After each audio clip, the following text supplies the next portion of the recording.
They told me Jacob Turner was dead. The return train already left. I have nowhere to go."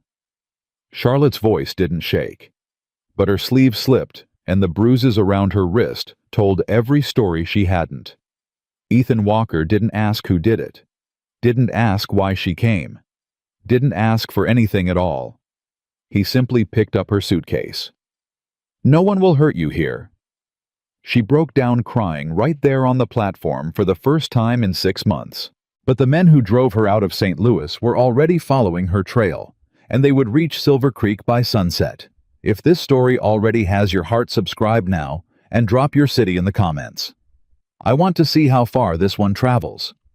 The train station at Silver Creek smelled like coal smoke and dried mud, and the particular kind of despair that only settles into places where too many people have arrived expecting one thing and found something else entirely. Charlotte Bennett had been awake for 31 hours. She knew the number precisely because she had counted every one of them, counted them, the way a drowning person counts the seconds between waves, just to feel like time was still moving, just to feel like she still had some small measure of control over something. She had stopped sleeping properly 6 months ago back in St. Louis, when she first understood that the men she worked for were not simply dishonest, they were dangerous, and that there was a meaningful difference between those two things. The dress she wore was gray wool practical, the kind of dress a woman chooses when she has stopped thinking about what she looks like and started thinking only about what she can carry. Her dark hair was pulled back without ceremony. She was 24 years old and looked in that moment considerably older, not because of any particular line on her face, but because of the quality of her stillness. She held herself the way people hold themselves when they have learned that sudden movements attract attention. She stepped off the train with her suitcase in her right hand and Jacob Turner's letter in her left. She had read the letter so many times that she had stopped needing to look at it. She could recite it word for word, had done so on 3 separate nights when she could not sleep, as though the words themselves were a kind of anchor. "I am a rancher of modest means and serious character. I require a capable woman who is not afraid of hard work and isolation. I offer a decent home fare treatment and honest partnership. I will meet you at the station in Silver Creek on the 14th of July. The 14th of July. She stood on the platform and looked for Jacob Turner. The platform was not empty. There were townspeople moving in various directions, a young boy chasing a dog that had no intention of being caught, 2 women in conversation near the far end of the station house, a man unloading feed sacks from a wagon. None of them were looking for her. None of them had the quality of waiting that a man meeting his promised bride would have. Charlotte set her suitcase down. She opened the letter again, even though she didn't need to. She read it. She looked up. She looked at the station house door. She looked back at the platform. She stood there for 4 minutes, she counted those 2, before a woman in a calico apron came out of the station house and walked directly toward her with the careful expression of someone carrying bad news. "Are you the bride?" the woman asked. Her voice was not unkind. It was careful in the way that voices get when the speaker has rehearsed what they're going to say. "I'm Charlotte Bennett," Charlotte said. "I'm here to meet Jacob Turner." The woman, her name turned out to be Agnes Holloway, wife of the station master, pressed her lips together for a moment and then said very quietly, "Miss Bennett, Jacob Turner passed away 11 days ago. Pneumonia. It came on fast. We sent a telegram to St. Louis, but I suppose—" She stopped. "I suppose it didn't reach you in time." Charlotte heard the words. She understood the words. She did not for several seconds feel them. "I see," she said. "The return train came through yesterday morning," Agnes said, and there was genuine regret in her voice. "The next one won't come for another 8 days." Charlotte looked down at the letter in her hand. She looked at it for a long moment. Then she folded it carefully the same way she had folded it every time before, along the same creases, and placed it in her coat pocket. "Is there somewhere I can sit?" she asked. "Of course," Agnes said immediately, with the particular relief of a person who has been bracing for tears and received composure instead. "Come inside. I'll get you some water." Charlotte picked up her suitcase and followed her inside. She sat in the station master's office on a wooden chair with a cushion that had seen better decades and accepted a glass of water and held it in both hands without drinking it. The suitcase sat at her feet. Inside it, underneath the false bottom, she had constructed herself with a penknife and a piece of fitted board was a leather ledger that contained the names and numbers that had ended her old life completely. She had less than $15 in her purse, no family willing to take her back. Her father had made that clear in March, when she had tried to explain what she had discovered, and he had told her that she was imagining things, and that she should stop making trouble for herself and for decent people. Her mother had said nothing, which was its own kind of answer. She could not go back to St. Louis. That was not a matter of preference. It was a matter of staying alive. The water glass was warm in her hands. She noticed that she was gripping it too hard and made herself loosen her fingers. 8 days. She had $15 and 8 days in a suitcase with a false bottom, and outside this window was a town in Wyoming that she had never intended to see and did not know at all. She started counting the seconds again. The thing about Silver Creek was that it was not a cruel town. It was simply a small one, which meant that news traveled fast and privacy was in short supply. And by the time Charlotte had been sitting in Agnes Holloway's office for 20 minutes, the essential facts of her situation had reached most of the people who would find them interesting. By the time she stepped back out onto the main street, because she couldn't stay in the station master's office indefinitely, and because sitting still had started to feel unbearable, she was aware of being looked at. Not cruelly, just steadily, the way small towns look at things that don't quite fit. She heard someone say, not quite quietly enough, "That's her, the mail-order bride who came too late." She kept walking. She had gotten very good at keeping walking. The town had one main street and a handful of cross streets, and the kind of solid practical architecture that says the people who built it were thinking about function and not much else. There was a general store of feed and grain, a blacksmith's 2 saloons, a church that looked like it had been built by people who took the matter seriously, and a building with a painted sign that said Silver Creek Territorial Savings and Trust, which Charlotte noticed automatically because noticing things about money and business had been her profession for 5 years. She was passing the entrance to the second saloon when she heard raised voices coming from inside. Not fighting. Negotiating. But negotiating the way men negotiate when one of them has something the other wants, and both of them know it, and neither of them is particularly comfortable with the dynamic. She would not have stopped normally. She would have kept walking. She was very committed to keeping walking, but she caught one word deed and then another forged, and her feet stopped before her mind had fully decided to stop them. She stood outside the saloon and listened. The voices were too muffled to make out clearly, but the shape of the conversation was familiar to her in a way that made her stomach go tight.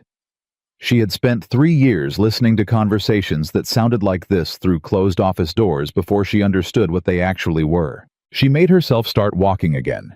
She was most of the way down the block when she walked directly into a wall that turned out to be a man. She stumbled backward. The man, large, solid, the kind of person who moved through the world, like someone who had never found it necessary to step around anything, reached out and caught her elbow before she could fall, and Charlotte reacted before she could stop herself. She yanked her arm away. She stepped back. Her shoulder hit the post of a building awning, and she pressed against it, which she recognized distantly as a terrible tactical position because it put a wall behind her. But her body had made the decision before her mind caught up. "Easy," the man said. His voice was low, unhurried. He raised both hands, open palms, a deliberate gesture. "Easy. I wasn't watching where I was going. That's my fault." Charlotte looked at him. He was 35 maybe, with the kind of face that had been weathered by outdoor work into something harder and more particular than it had probably started as. Dark hair going a little gray at the temples. Eyes that were a serious shade of gray-green and were currently doing what she had learned over years to recognize as genuine assessment rather than predatory calculation. He was looking at her trying to understand the situation, not trying to find an angle. He was also looking at her wrist. She became aware that her sleeve had ridden up slightly when she'd yanked her arm away. She pulled it down. Too late. The man's expression didn't change in any way she could clearly identify, but something in it shifted. Something became quieter, more careful. He lowered his hand slowly.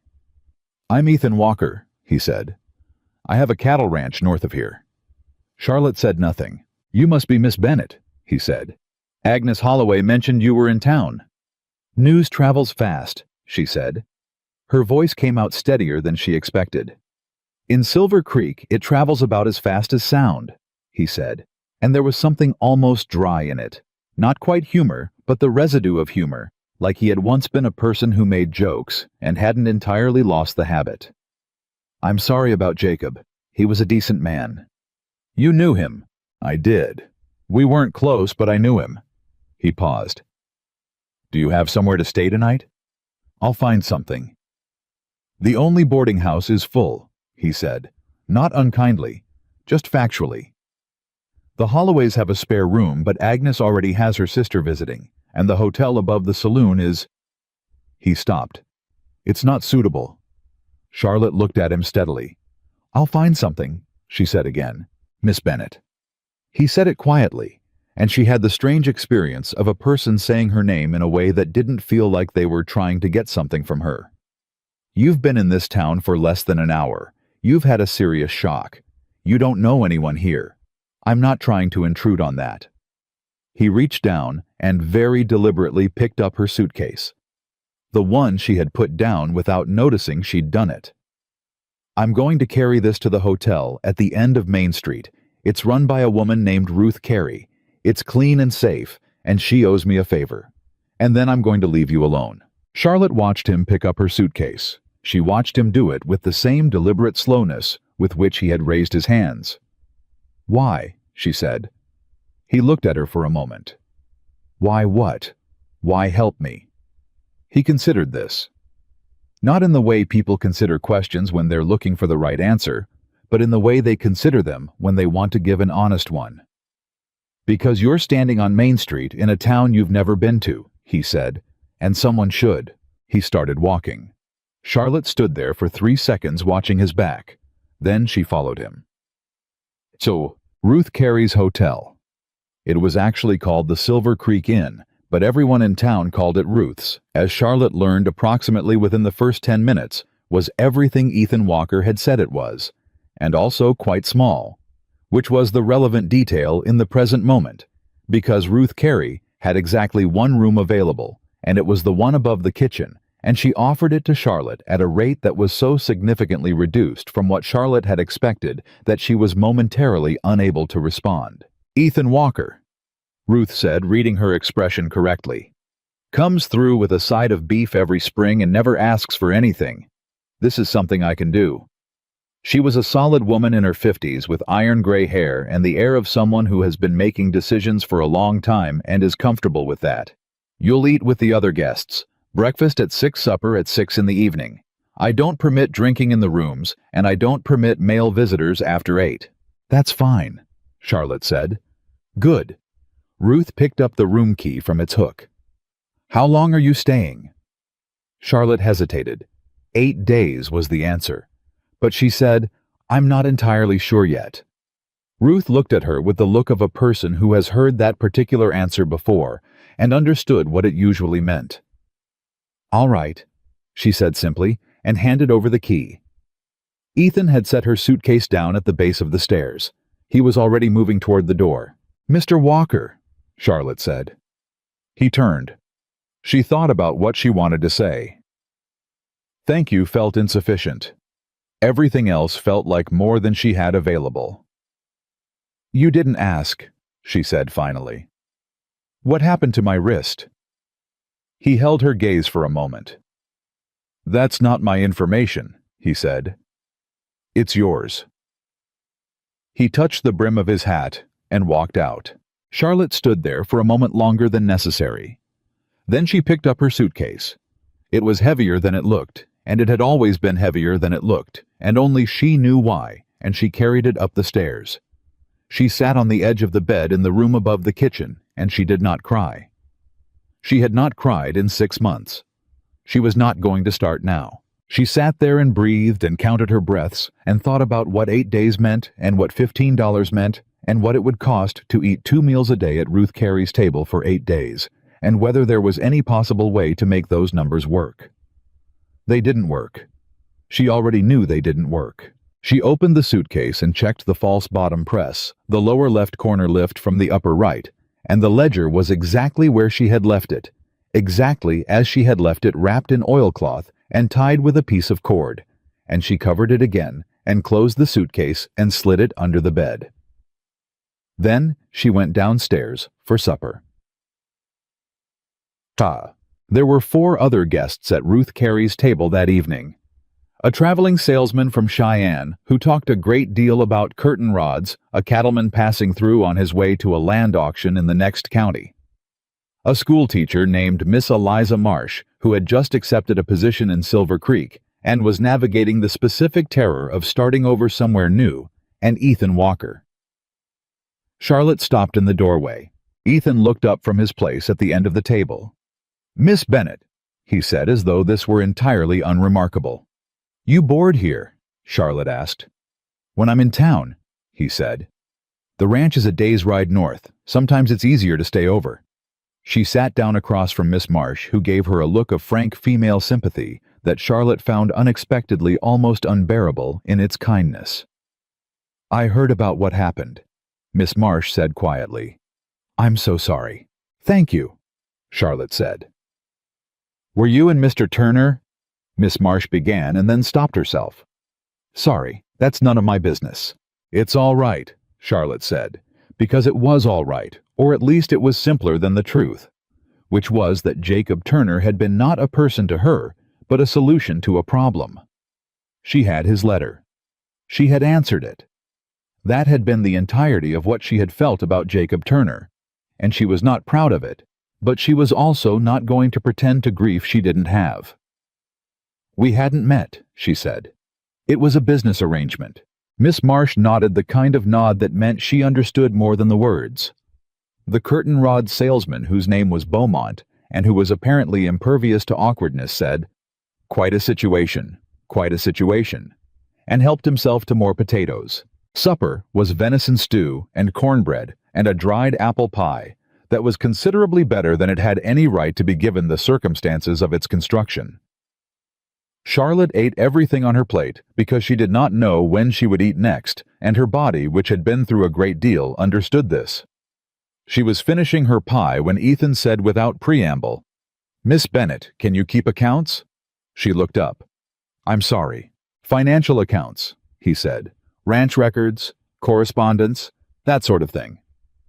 "I worked as a bookkeeper for 5 years," she said carefully.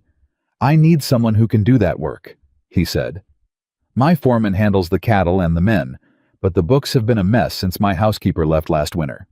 I've been keeping them myself, and I'm not suited for it." "You're offering me work," Charlotte said. "I'm offering you a job with room and board included for as long as you need it," he said. "The ranch is isolated. The work is real. The conditions are honest. You'd have your own room in the main house and full use of the kitchen." He paused. "No one would bother you there." The table had gotten very quiet. The curtain rod salesman appeared to be contemplating his pie with unusual intensity. "Why?" Charlotte asked. It was the same question she'd asked him on the street. She needed to understand if he ever gave a different answer. He gave the same one. "Because you need work," he said, "and I need someone who can do it." Miss Marsh was looking at her plate with great deliberateness, which Charlotte recognized as the social equivalent of giving her space to think. Charlotte thought about $15. She thought about 8 days. She thought about what would happen when she got on that return train with no money and nowhere to go back to a city where people were looking for her. She thought about the ledger under her bed. "I'd want to see the accounts first," she said, "before I agree, to understand what I'd be taking on." Something shifted in Ethan Walker's expression, not surprise exactly, but something adjacent to respect. "Fair enough," he said. "I'll bring them by tomorrow morning." He brought them by at 7:30. Charlotte spread the ledger books across the table in the small sitting room Ruth Carey kept for guests, and she spent 45 minutes going through them methodically, with the same systematic attention she had applied to every set of books she had ever worked with. The accounts were, as Ethan had said, a mess, but they were an honest mess. That was the thing she was trained to see, the thing that most people couldn't see from the outside. There's a difference between books that are disorganized because the person keeping them lacks skill, and books that are disorganized because the person keeping them is hiding something. Ethan Walker's ranch accounts were the former. Chaotic, inconsistent in their recording methods, missing entries, crossed-out corrections that had been made without explanation. But underneath all of that, the actual numbers were real. Nothing had been fabricated. Nothing was being concealed. She looked up from the final ledger. "Your cattle sales for the last 2 years are unrecorded," she said. "Do you have receipts somewhere?" "Box in the study," he said. He was sitting across from her, giving her room, not looking over her shoulder. "I can find them." "The supply costs are in 3 separate books with no cross-referencing system. I'll need to reconcile them before I can give you a clear picture of where you actually stand." "All right. And someone has been overcharging you on feed. Either you changed suppliers at some point or the pricing changed and you didn't notice, but you're paying above market rate and have been for," she checked the dates, 8 months. Ethan looked at her. "Sullivan's Feed and Grain." "I don't know who that is." "I do," he said, and his voice had gone flat in a way that suggested he was revising his opinion of someone. "What else?" "Nothing else that I can identify in 45 minutes, she said. "I'd need to spend several days with all of it to give you a real assessment." She closed the final ledger. "Mr. Walker, I want to be honest with you." "Good," he said simply. "I prefer it." "I may not be able to stay in Silver Creek long term," she said. She chose each word carefully. "I don't know yet. My situation is complicated. I don't want you to hire me if you need someone who can give you a guarantee of time." He was quiet for a moment. "I'm not asking for guarantees," he said. "I'm asking for honest work for as long as you can give it. The rest is your business." Charlotte looked at him for a long moment. The light in Ruth Carey's sitting room was the early morning kind, clear, and unglamorous, and it showed exactly what was there, a rancher in working clothes who had the steady economical quality of someone who had decided long ago to mean what he said and say what he meant, and had stuck to that. "All right," she said. "I'll take the job." She told herself she was being practical. She told herself this on the ride north to the Walker Ranch the following morning, sitting in the wagon seat beside a man she had met 24 hours ago, her suitcase loaded in the back. She told herself it was a calculation. $15 didn't last. She needed time. She needed distance from Silver Creek, from the train station, from the main road. She told herself it was not because he had picked up her suitcase without making it a favor. She told herself it was not because he had said, "That's not my information, it's yours," and then walked out a door. The ranch, the Walker Cattle Ranch. Though the sign on the gate was too weathered to read clearly, sat at the base of a mountain ridgeline in a high valley that felt separated from the rest of the world by both distance and attitude. The main house was substantial by ranch standards, 2 stories solid construction, a covered porch that ran the length of the front built to handle weather and time. She was shown to her room by Ethan's housekeeper, a woman named Maria, who had emerged not actually left, but had instead reduced her hours to 3 days a week, due to a situation with her grandchildren that she explained at length and with considerable feeling, while showing Charlotte where the extra blankets were kept and what to do if the window latch stuck. "He said he didn't have a housekeeper," Charlotte said. "He said wrong," Maria said comfortably. "He says wrong things about the household because he doesn't pay attention to the household. He pays attention to the cattle." She said this with the affectionate exasperation of a person who has been paying attention for a long time. "You'll be in charge of the accounts." "Yes." "Good," Maria said with great satisfaction. "Maybe now he'll stop arguing with me about what things cost." The ranch had a foreman, Pete Galloway, compact and direct and professionally skeptical of new arrangements, but professionally polite about it, and 3 full-time ranch hands, and a rotating cast of seasonal workers whose presence varied with the cattle cycle. Charlotte introduced herself, answered the questions she was comfortable answering, and established her working space in the ranch office, a room off the main hallway with a desk and 2 windows and 4 years of records in boxes stacked along one wall. She spent the first day organizing. Just organizing, making an inventory of what existed, putting things in chronological order, identifying what was missing. She did not touch the books yet. You had to know what you had before you could know what you were dealing with.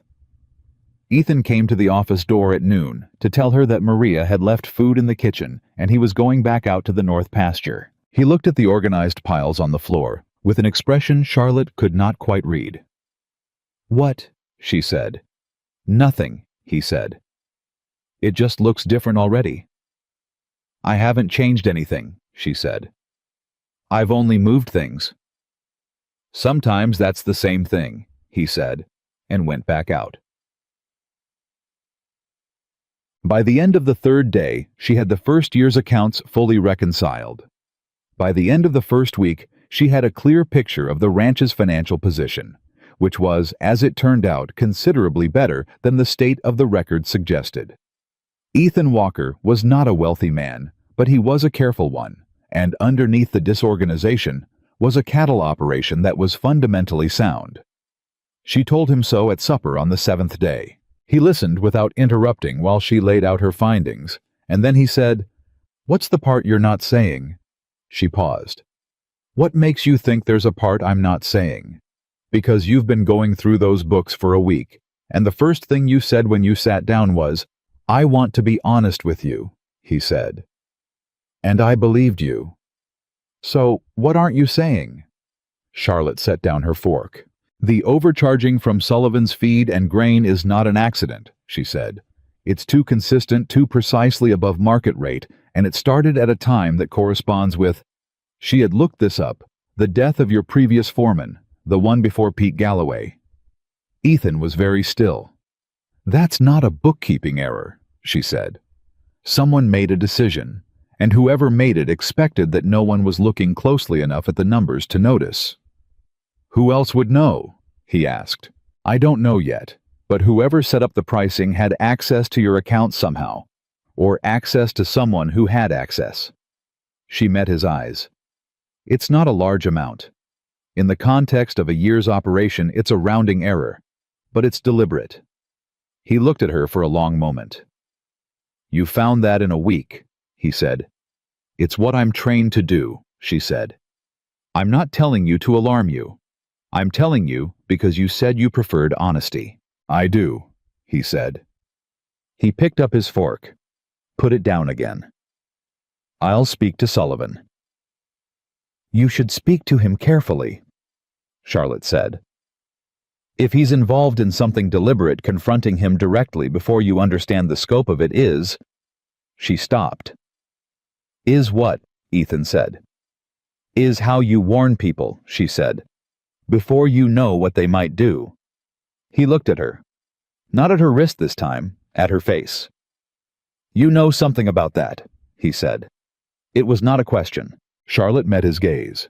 Her hands were steady in her lap. She had gotten very good at keeping them steady. "I know something about most things that show up in account books," she said. "It's an occupational hazard." He let it go. She noted that he let it go. She also noted walking back to her room that night with the lamp casting a small moving circle of light in front of her that no one at this ranch had raised their voice at her in 7 days. No one had demanded anything. No one had appeared at a door unannounced or stood too close or used the particular tone of voice that she had learned to recognize as the precursor to something worse. She stood in her room and pressed both hands flat against the desk and breathed. 7 days. It was not nothing. She did not open the suitcase. She did not check the false bottom. She had been checking it twice daily since she arrived, and it was not rational, and she was going to stop. She checked it once. The ledger was there, wrapped in oilcloth, tied with cord. She closed the suitcase and went to bed and slept for 6 hours straight, which was the longest she had slept in 4 months. On the morning of the 9th day, a man rode through the gate of the Walker Cattle Ranch. Pete Galloway came to find Charlotte first, which told her something about how 2 weeks of ranch life had shifted certain assumptions. "Someone at the gate asking after you," he said. He had the careful, level tone of a man delivering potentially bad news without editorializing. "Says he's from a business association in St. Louis. Looking for a woman who matches your description." Charlotte's hands went very still on the account books. "What did you tell him?" she asked. "I told him I'd see if the boss was available," Pete said. "Then I came to find the boss." He paused. "And I thought you should know first." She looked at him. He met her eyes with the direct, uncomplicated gaze of a man who had decided on something and wasn't going to explain it. "Thank you," she said. She put the ledgers in the bottom drawer of the desk. She locked it. She put the key in her pocket. Then she went to find Ethan Walker. She found him at the barn, working with a horse that had thrown a shoe. He looked up when she came in and read her face in the time it took to take one step. "What happened?" he said. Not a question. "There's a man at the gate," she said. "From St. Louis. He's looking for me." Ethan straightened. He handed the horse's lead rope to the ranch hand beside him, without looking at the ranch hand. "All right," he said. "Ethan." She used his first name without intending to. Neither of them acknowledged it. "You don't know what you'd be getting involved in." "No," he said. "But you can tell me on the way to the gate." She told him in 90 seconds. Not everything, not yet, but enough. She told him that she had worked as a bookkeeper for a railroad supply company in St. Louis, that she had discovered something in the accounts that she was not supposed to discover, that she had taken evidence, that people were looking for her. He listened without interrupting. "How many men?" he said when she'd finished. "I don't know. More than one. This one is probably the first." They reached the gate. The man standing on the other side of it was well dressed in a way that was slightly wrong for the territory. The suit was too good, the boots too new, the hat angled with a care that suggested it had been chosen for an impression rather than for weather. He had the quality of a man accustomed to getting what he asked for through the application of sufficient money and patience. He smiled when he saw Charlotte. "Miss Bennett," he said. "What a relief. We've been very worried about you." "I'm fine," Charlotte said. "Your employer has been deeply concerned," the man said. "Mr. Hargrove asked me personally to make sure you were safe and to help you return to St. Louis." He paused. "He understands that you may have taken some documents in the confusion of your departure. He's not interested in legal action. He just wants them back." "Miss Bennett is employed at this ranch," Ethan said. His voice had not changed in any identifiable way. It was the same level, unhurried voice, and yet somehow it had become extremely final. "She's not available." The man looked at Ethan, then he looked back at Charlotte. Then he looked at Ethan again, with the reassessment of someone who had expected a different kind of problem. "I understand," he said carefully. "Perhaps I could speak with Miss Bennett privately." "No," Ethan said. A silence. "Mr. the man began. "Walker," Ethan said. "Ethan Walker. And you are—" "Robert Crane," the man said. "I represent—" "I heard what you represent," Ethan said. "Miss Bennett has told you she's fine. She's told you she's employed. The gate is closed, and the next town is 14 miles south." He paused. "You should start before the weather turns." Robert Crane looked at the gate, at Ethan, at Charlotte. He put his hat back on precisely. "We'll be in touch, Miss Bennett," he said. He turned and walked back to his horse. Charlotte watched him ride away until the dust settled. "He'll be back," she said. "Not him maybe, but someone will." "I know," Ethan said. She turned to look at him. He was watching the road. "I need to tell you everything," she said. "The whole thing. You need to understand what they'll do." He looked at her then. "Tell me over supper," he said. "Maria made pie and she'll be offended if we let it get cold." Charlotte stared at him. Something cracked open in her chest, not dramatically, not with tears, but with the quiet, catastrophic relief of something that has been held rigid for too long finally permitted to shift. She put her hand over her mouth. "I'm sorry," she said. "For what?" he said. "I don't know," she said. "I don't know what that was." "I do," he said quietly. He did not touch her. He simply stood there solid and unhurried and real. "Come inside." She followed him. The gate behind them was locked. The road was empty. But somewhere in the middle distance, dust was still settling where a man from St. Louis had been, and Charlotte Bennett knew the way she knew numbers, the way she knew the shape of things that were wrong, that the road would not stay empty for long. Supper that night was the longest meal Charlotte Bennett had ever sat through, and she had once spent 4 hours in a St. Louis dining room listening to Arthur Hargrove explain why the numbers she had found were not what she thought they were. This was different. This was worse in its own way, because Ethan Walker didn't interrupt and didn't argue and didn't try to explain anything away. He simply listened. He ate his stew and his cornbread, and when she stopped talking, he waited to make sure she was finished before he said anything, and that quality of attention, complete, unhurried, genuine, was something she had not experienced from another person in so long that she kept losing her place in the story. She told him about the ledger. Not about the ledger under her bed, not yet, but about the accounts she had worked with for 3 years at Hargrove Rail Supply Company, one of the largest railroad supply operations in Missouri. She told him about the discrepancies she had found, first small ones, the kind that look like mistakes until you find enough of them to understand they're not. She told him about the land acquisition records that didn't match the deeds filed with the territorial offices. She told him about the wage records that showed payments to workers who didn't appear to exist, whose money was going somewhere, and she had eventually figured out where. She told him about the afternoon she had stayed late in the office and found a secondary set of books. Ethan's fork went down. "A second set," he said. "Kept separately," she said. "In a locked cabinet in the accounting director's private office. I had access because I was trusted. I was always trusted because I was quiet and I worked hard, and I never asked questions." She paused. "Until I did." "What did you do with it?" "I spent 3 nights copying the most important figures into my own ledger," she said. "Names, amounts, dates, corresponding land parcel numbers. Enough that the copy could stand on its own as evidence even without the originals." She looked at her plate. "Then I put the originals back and tried to decide what to do." "How long did you try to decide?" 2 weeks, she said. "And then they came to my apartment." Ethan was very still. "They didn't break in," she said, because she could see him reaching a conclusion, and she wanted to correct it before it went too far. "2 men knocked on my door at 9 in the evening. They were polite. They sat in my front room and they explained very politely that I had access to sensitive business documents and that sensitive business documents were sometimes misunderstood by people without the full picture of a complex operation." She set her spoon down carefully.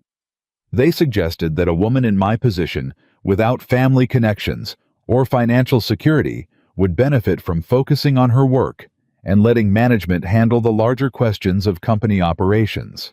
And when you didn't?" Ethan said. She looked at her wrist. She didn't mean to. It was an involuntary thing, the way you look at a scar. Ethan didn't follow her gaze. He already knew what was there. "The 3rd time," she said, "I understood that it was not going to stop. And I understood that if I went to the local authorities, Hargrove had 3 of them on the payroll. I had seen the payments in the secondary books." She squared her shoulders. "So I took the ledger I had copied, I answered Jacob Turner's advertisement, and I got on a train."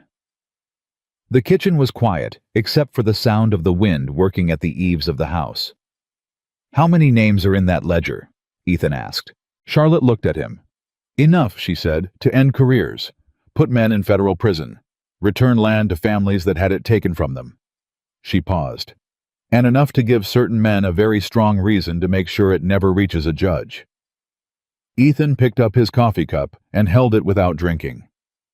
"The man at the gate today," he said. "Robert Crane. Works for Hargrove," she said. "Or works for someone who works for Hargrove. He's not the decision maker. He's the polite first approach. What comes after the polite first approach? Charlotte met his eyes. Someone less polite, she said. Ethan set down his cup. All right, he said. All right? She repeated, and she heard something in her own voice that she recognized as the beginning of anger, not at him, but at the situation, at the fact that she was sitting in someone else's kitchen in Wyoming, explaining why dangerous men were going to come to his gate. Ethan, this is not your problem. You're employed at this ranch, he said. What happens at this gate is my problem. That's how it works. He said it without heat, without drama, like a man reciting something he has believed for a long time. I'm not going to pretend I don't know what I know. They'll offer you money, she said. I expect they will. More money than this ranch makes in a year, probably. Probably. And that doesn't concern you. He looked at her steadily. Miss Bennett, I turned down a United States Marshal's salary when I was 28 years old because the man I was supposed to report to was taking bribes. I'm not going to take a bribe now from the people he was taking bribes from. He paused. It would be embarrassing. Charlotte stared at him. You were a lawman, she said. For 7 years, he said. Territorial deputy, then marshal for a district in Colorado. I left when the territory got too complicated for a straightforward man. Something moved in his expression briefly. Or when I got too straightforward for the territory, depending on how you look at it. She looked at him differently now. Not with alarm. She had spent 5 years learning to read people through their numbers, and the accounts she had reconciled told her clearly what kind of man kept them, but with the recalibration of someone who has received a piece of information that reorders other pieces. You know how this works, she said. I know how some of it works, he said. The rest I'll figure out. Maria appeared in this kitchen doorway, with the pie, looked at both of them, and set it on the table with the air of a woman who has seen a great many things and is choosing to address only the pie. Eat, she said. Both of you. Problems are still there after pie. They're just easier to look at. She brought him the ledger the next morning. She carried it down from her room, wrapped in its oilcloth, tied with its cord, and she set it on the desk in the ranch office, and untied it and laid it open, without speaking. Then she stepped back and let him look. He looked at it for a long time. He was not a bookkeeper, that was clear from the way he moved through the columns methodically, but without the trained ease of someone who reads accounts the way other people read sentences. But he was intelligent and thorough, and Charlotte watched him work through it page by page with the particular focus of a man who is building a picture from the evidence in front of him, rather than looking to confirm what he already thinks. These initials, he said after a while. He pointed to a column she knew well. RDC. They appear next to the largest land transfers. Richard Daniel Combs, she said. He's a federal land office official in St. Louis. He's the one who certifies the deeds. She paused. He appears in the payment records in the secondary column on page 47. Ethan turned to page 47. How much? He said. Over 3 years, she said. $12,000, in amounts small enough to not trigger formal review. Ethan closed the ledger. He sat back in the chair and looked at the ceiling for a moment, the way Charlotte had noticed he did when he was thinking something through rather than reacting to it. This isn't just Hargrove, he said. No, she said. It never was. How high does it go? I know about Combs at the land office. I know about 2 district judges who received payments that correspond with favorable rulings in land dispute cases. I know about 4 men in the Missouri territorial government. She paused. I don't know how far up it goes above that, because the secondary books only recorded what Hargrove's accounting director had direct knowledge of. There may be more. Ethan put his hand flat on the ledger. This reaches a federal judge, he said, and it comes apart, the whole structure. Yes, she said. Do you know a federal judge? I know of one, she said. A circuit judge named Harlan Briggs.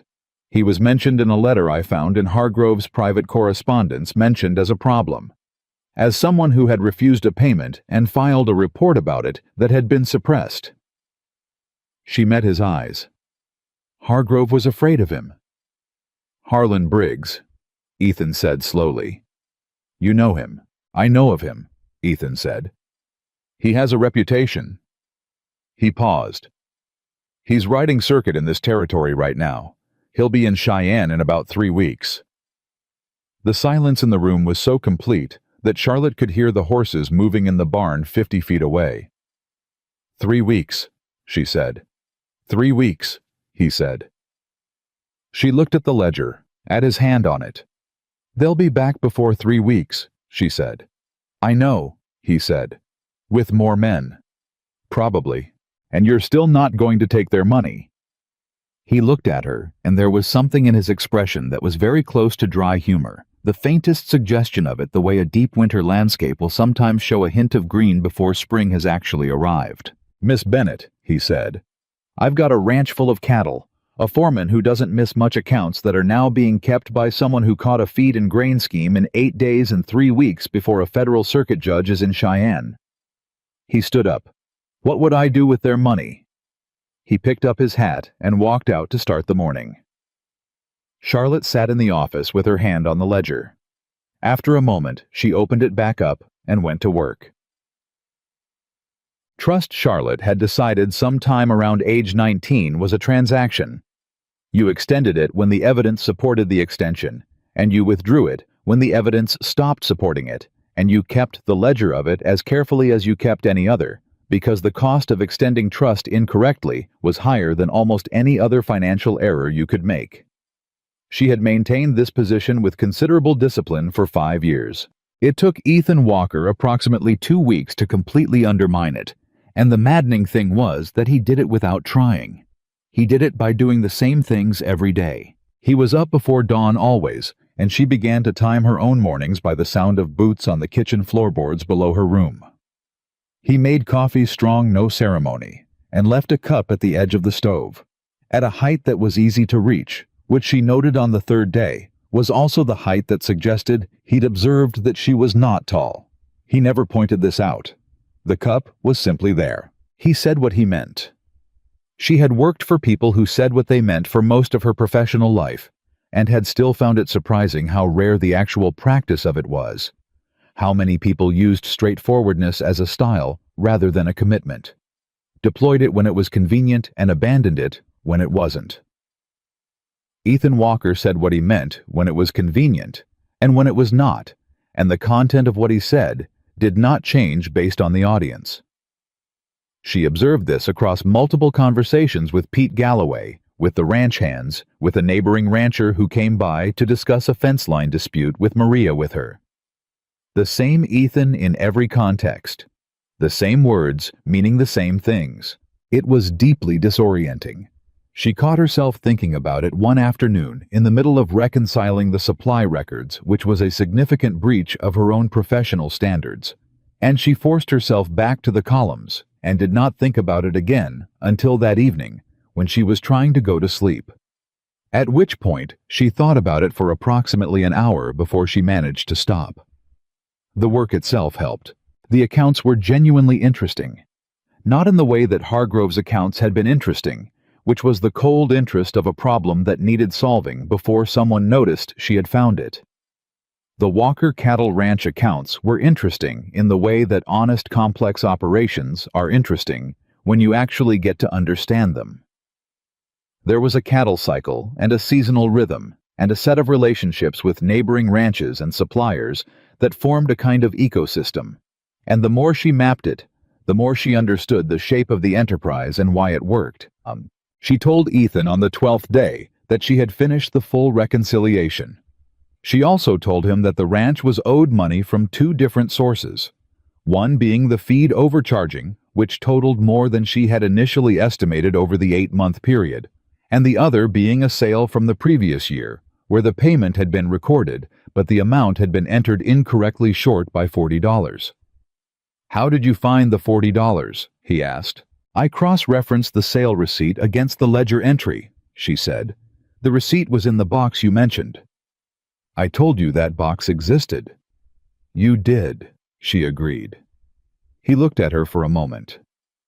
Most people wouldn't have gone through the whole box.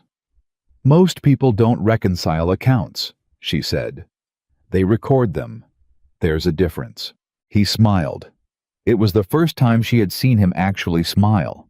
Not the dry, almost humor that he carried around like a tool he didn't use often, but kept sharp, but an actual full expression, brief and genuine, and transforming his face briefly into something younger.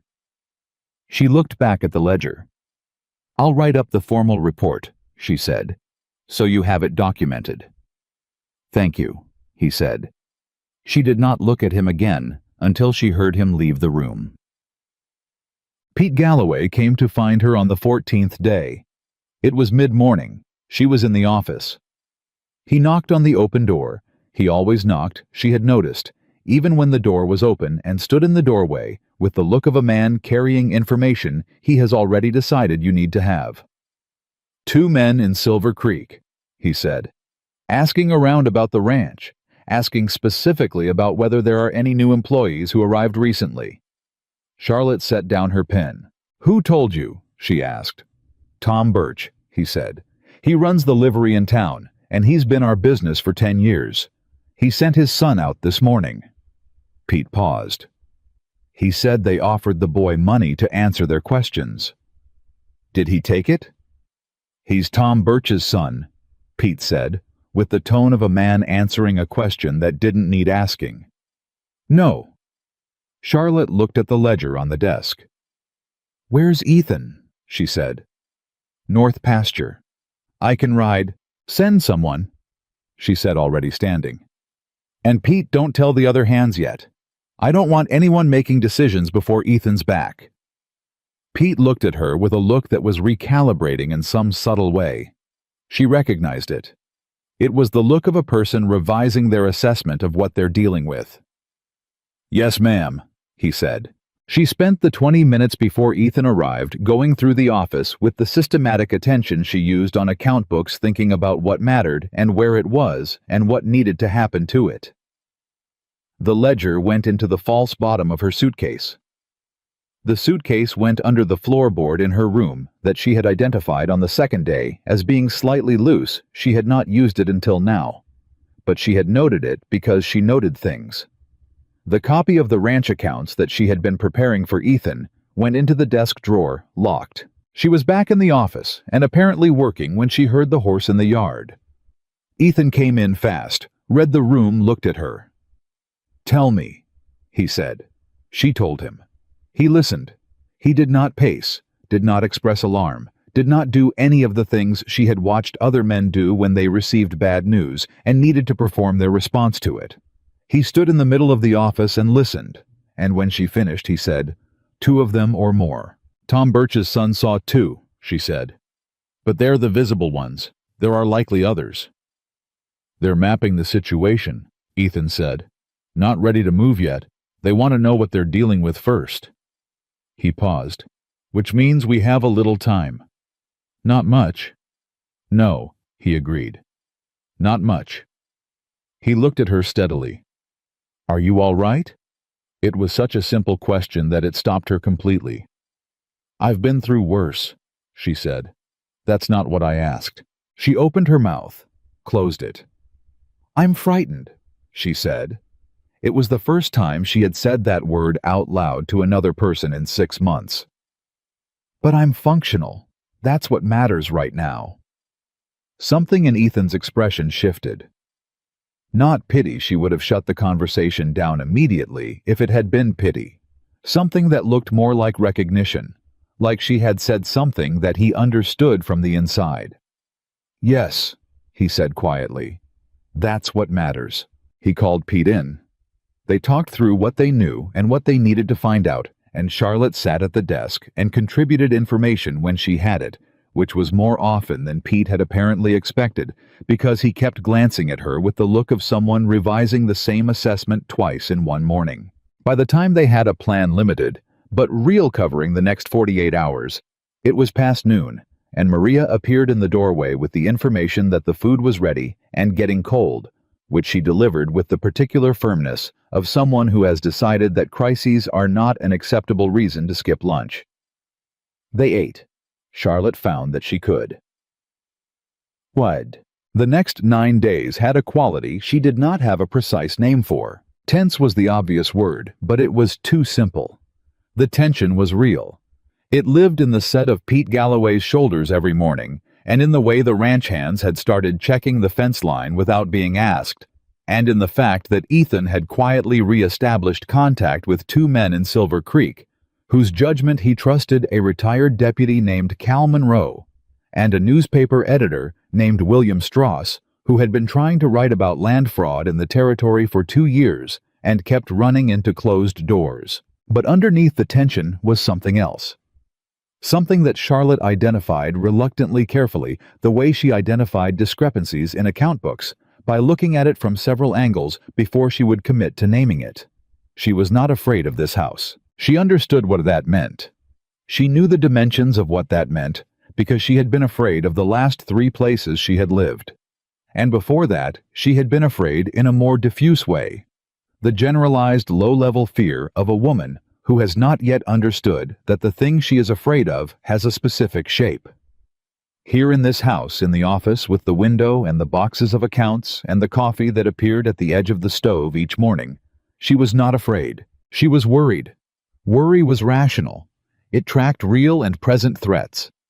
Fear was the thing that had lived in her bones for 6 months. The thing that made her flinch at sounds and check locks and sleep in her clothes and press the false bottom of the suitcase to make sure the ledger was still there. Fear was leaving. She did not make much of this. She did not allow herself to make much of it. But she noted it the way she noted everything carefully, completely, with the understanding that the information mattered even when she didn't know yet what to do with it. On the 19th day, she and Ethan argued for the first time. It was about the ledger. He had proposed in the methodical way he proposed things that they send a copy to William Strauss at the newspaper, not for publication yet, but as a backup. A third location for the information in case something happened to the original or to Charlotte herself. Charlotte said no. If Strauss gets a copy and Hargrove's men find it before we reach Briggs, she said, we've handed them evidence of the breadth of what we have. Right now, they don't know exactly what's in the ledger. The moment they know, they stop trying to recover it quietly and start looking for other options. Strauss is trustworthy, Ethan said. Strauss is one man with a printing press and no armed backup, she said. And newspapers catch fire. Ethan looked at her. That's a very specific concern, he said. I worked for people who eliminated inconvenient records, she said evenly. I know how they think. They don't go after the people first. They go after the evidence first. Then we're having an argument about something you're right about, he said. She blinked. We are, she said. Fine, he said. No copy to Strauss. What do you suggest instead? It was such a direct pivot that she needed a moment. Keep the original where it is, she said. Prepare a sworn summary, my testimony in writing without the raw ledger that can be used if something happens to the original. I'll notarize it with Judge Monroe as witness. That way the information exists in a form that's separately authenticated. Ethan thought about it. Monroe will have questions, he said. Let him have them, she said. The answers are in the ledger and they hold up. When do you want to do it? Tomorrow, she said. We have 11 days before Briggs is in Cheyenne. We need time to get there safely, and we need a travel plan that doesn't use the main road. Ethan leaned back in his chair. He had the look of a man who has reached the end of an argument and found himself on the same side as the person he was arguing with. You've been thinking about the route, he said. Since day 3, she said. Something moved in his expression.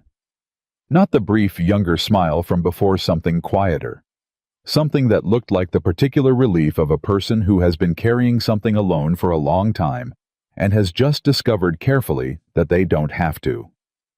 Show me, he said. She brought out the territorial map she had taken from the office supply drawer on day 3 and spread it on the desk between them, and for the next 2 hours they planned a route through the mountain passes north of the ranch that would add 2 days to the journey but keep them off the main roads and away from Silver Creek entirely. She pointed. He asked questions. She answered. He modified. She agreed or didn't, and when she didn't, She explained why, and he listened to the explanation before deciding.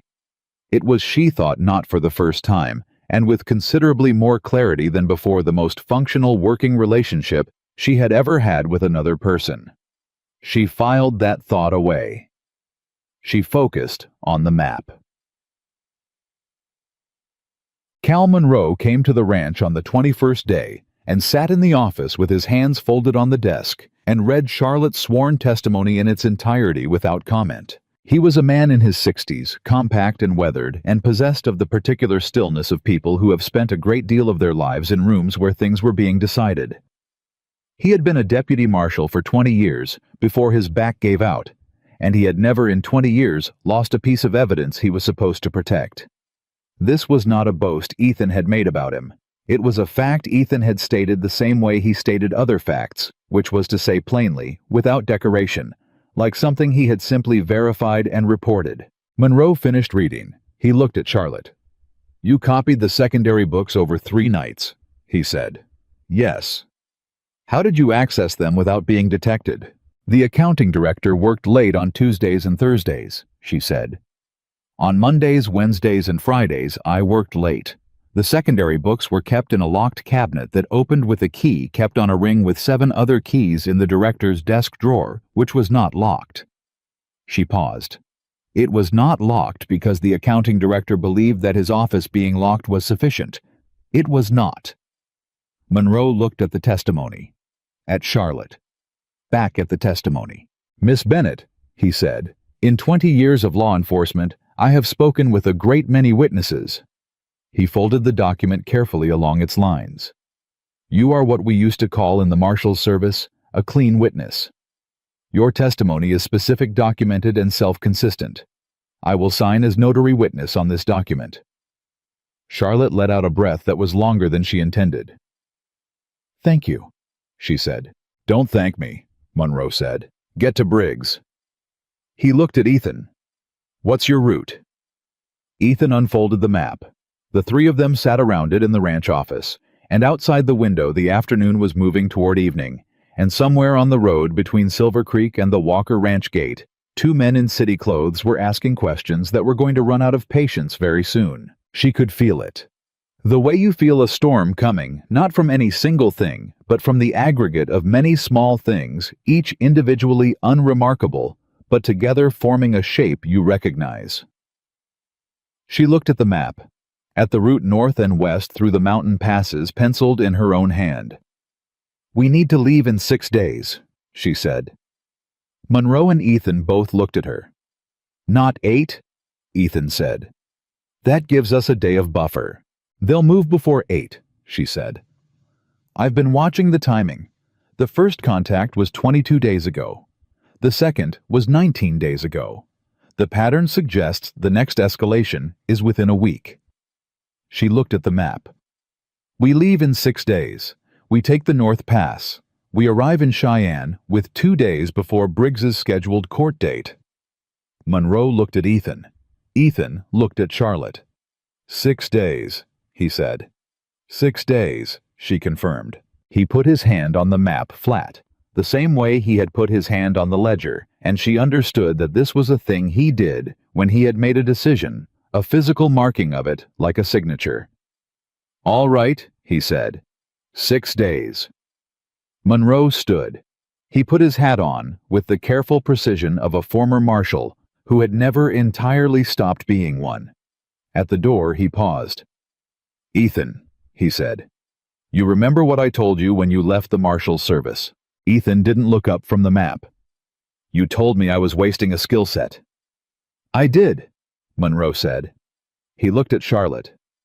"Glad to see he's being a little more careful about where he wastes it." He touched the brim of his hat. 6 days. I'll have 2 men you can trust at the North Trailhead." He went out. The door closed. Charlotte looked at the map, at the penciled line, at Ethan's hand beside it. She thought about 6 days.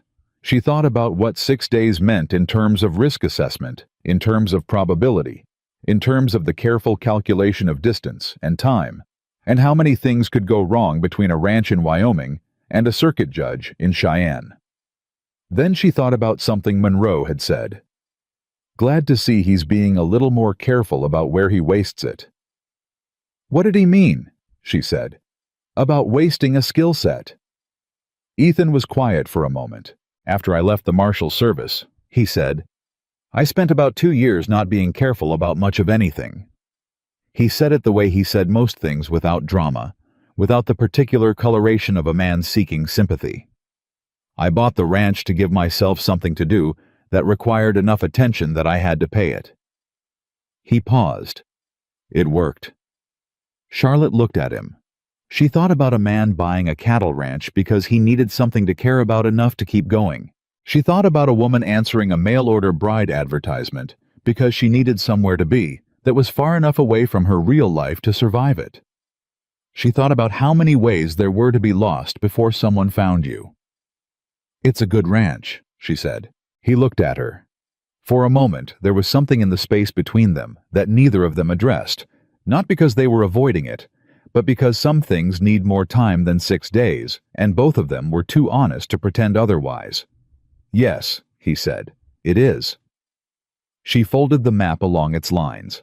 Outside, Pete Galloway's voice crossed the yard, calling to one of the hands, and the normal sounds of the ranch reasserted themselves, and Charlotte Bennett put her hand on the folded map and thought, 6 days. 6 days, and then the mountain. 6 days, and then Cheyenne. 6 days, and then whatever came after. Whatever came after, she was not going to face it the same way she had faced everything before, which was alone in silence with her back against a wall, and her suitcase already packed, and her heart already shut down to the minimum operational level required to keep moving. She was not sure yet what that meant.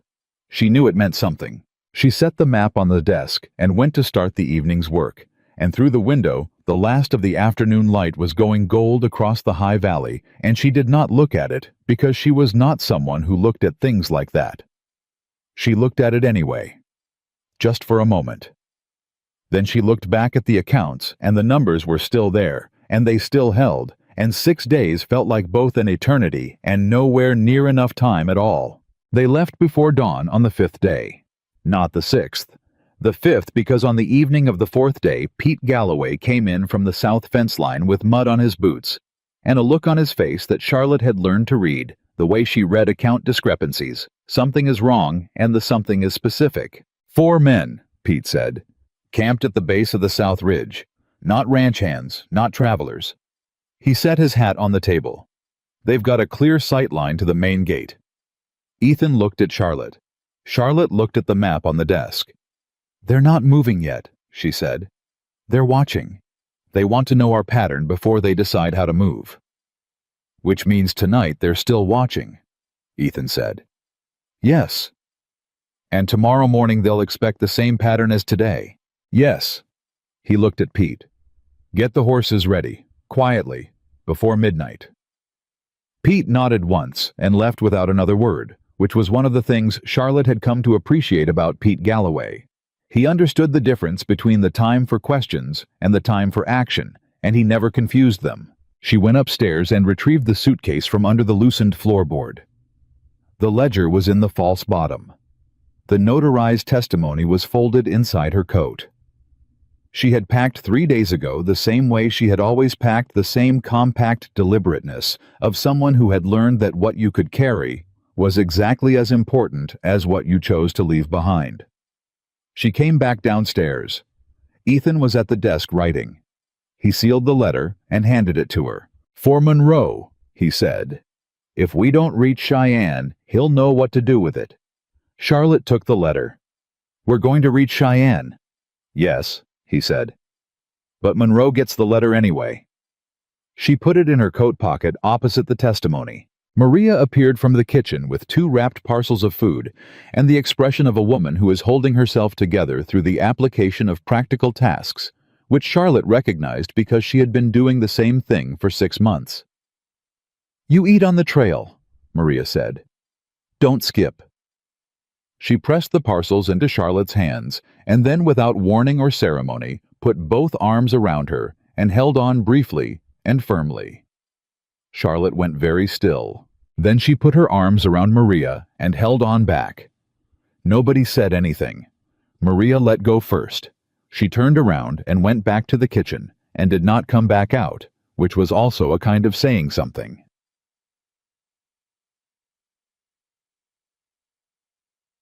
The North Pass was exactly as Charlotte had calculated it would be from the map, and completely different in the actual experience of it, which was a distinction she noted with the part of her mind that was always noting things, even at 1 in the morning, on a mountain trail in Wyoming, with 4 armed men somewhere behind her. Cal Monroe's 2 men were at the trailhead as promised.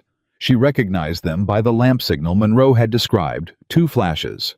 Pause, 1 flash, and the tension in her shoulders dropped approximately 2 degrees, which was enough to breathe more fully. The men were brothers, it turned out.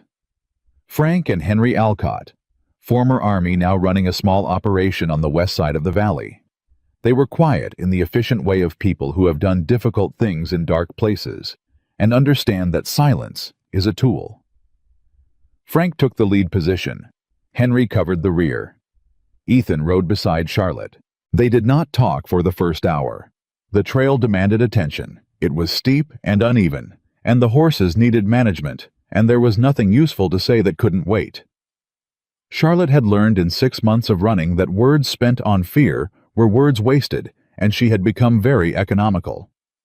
But after the first hour, when the trail leveled briefly and the horses found an easier rhythm, Ethan said quietly, "How are you holding?"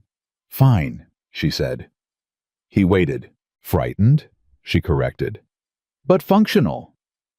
"Good," he said. And then after a pause, "I'm a little frightened too." She looked at him in the dark. "You are?" "4 armed men and a mountain trail and a federal conspiracy," he said. "Seems like appropriate occasion." She almost laughed. It came up fast and unexpected, the way real laughter does when you haven't felt it in a long time, and she pressed it down before it came out, but not quite in time, and Ethan heard it. "There," he said softly, not triumphantly, just registering it. She looked straight ahead at the trail. "Keep moving," she said. He kept moving. They stopped at dawn in a narrow cut between 2 rock faces where they couldn't be seen from below or above, and ate Maria's food and let the horses rest, and Frank Alcott climbed the eastern face to check the back trail while Henry watched the forward path. "Clean," Frank said when he came back down. "No one followed last night." "They'll figure out we're gone by mid-morning," Ethan said. "When the pattern breaks. Then they'll look for the route," Charlotte said. "They'll try the main road first. When they don't find us there, they'll consider the passes."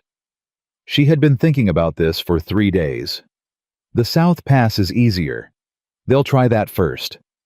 "Which means we have several hours before they work out we took the North," Ethan said. "Probably." She paused. "But Hargrove's people are not stupid. They may split up. Send men to both passes simultaneously." Henry Alcott, who had been listening from his position at the forward edge of the cut, said without turning around, "That's what I'd do." Everyone considered this. "Then we move faster," Ethan said. "How far to the Miller Way station?" 8 hours at current pace, Frank said. 6 if we push." "We push," Ethan said. Charlotte was already standing up. The Miller Way Station was a structure used by mountain travelers and cattle drivers as an overnight stop, not a house, not quite, but something close enough to one that the difference mattered less than you'd think. It was empty when they reached it, which Frank said was normal for a weekday, and it was solid enough to defend, if it came to that, which was the specific word Ethan used, and which Charlotte noted without commenting on. Defend. She had not heard that word applied to her situation before. Previous men who had used words around her situation had preferred words like recover and return and cooperate. Words that placed her as the object of other people's decisions rather than the subject of her own. Defend was different. Defend implied they were fighting for something. She spread the map on the way station's rough table and recalculated the route from their current position.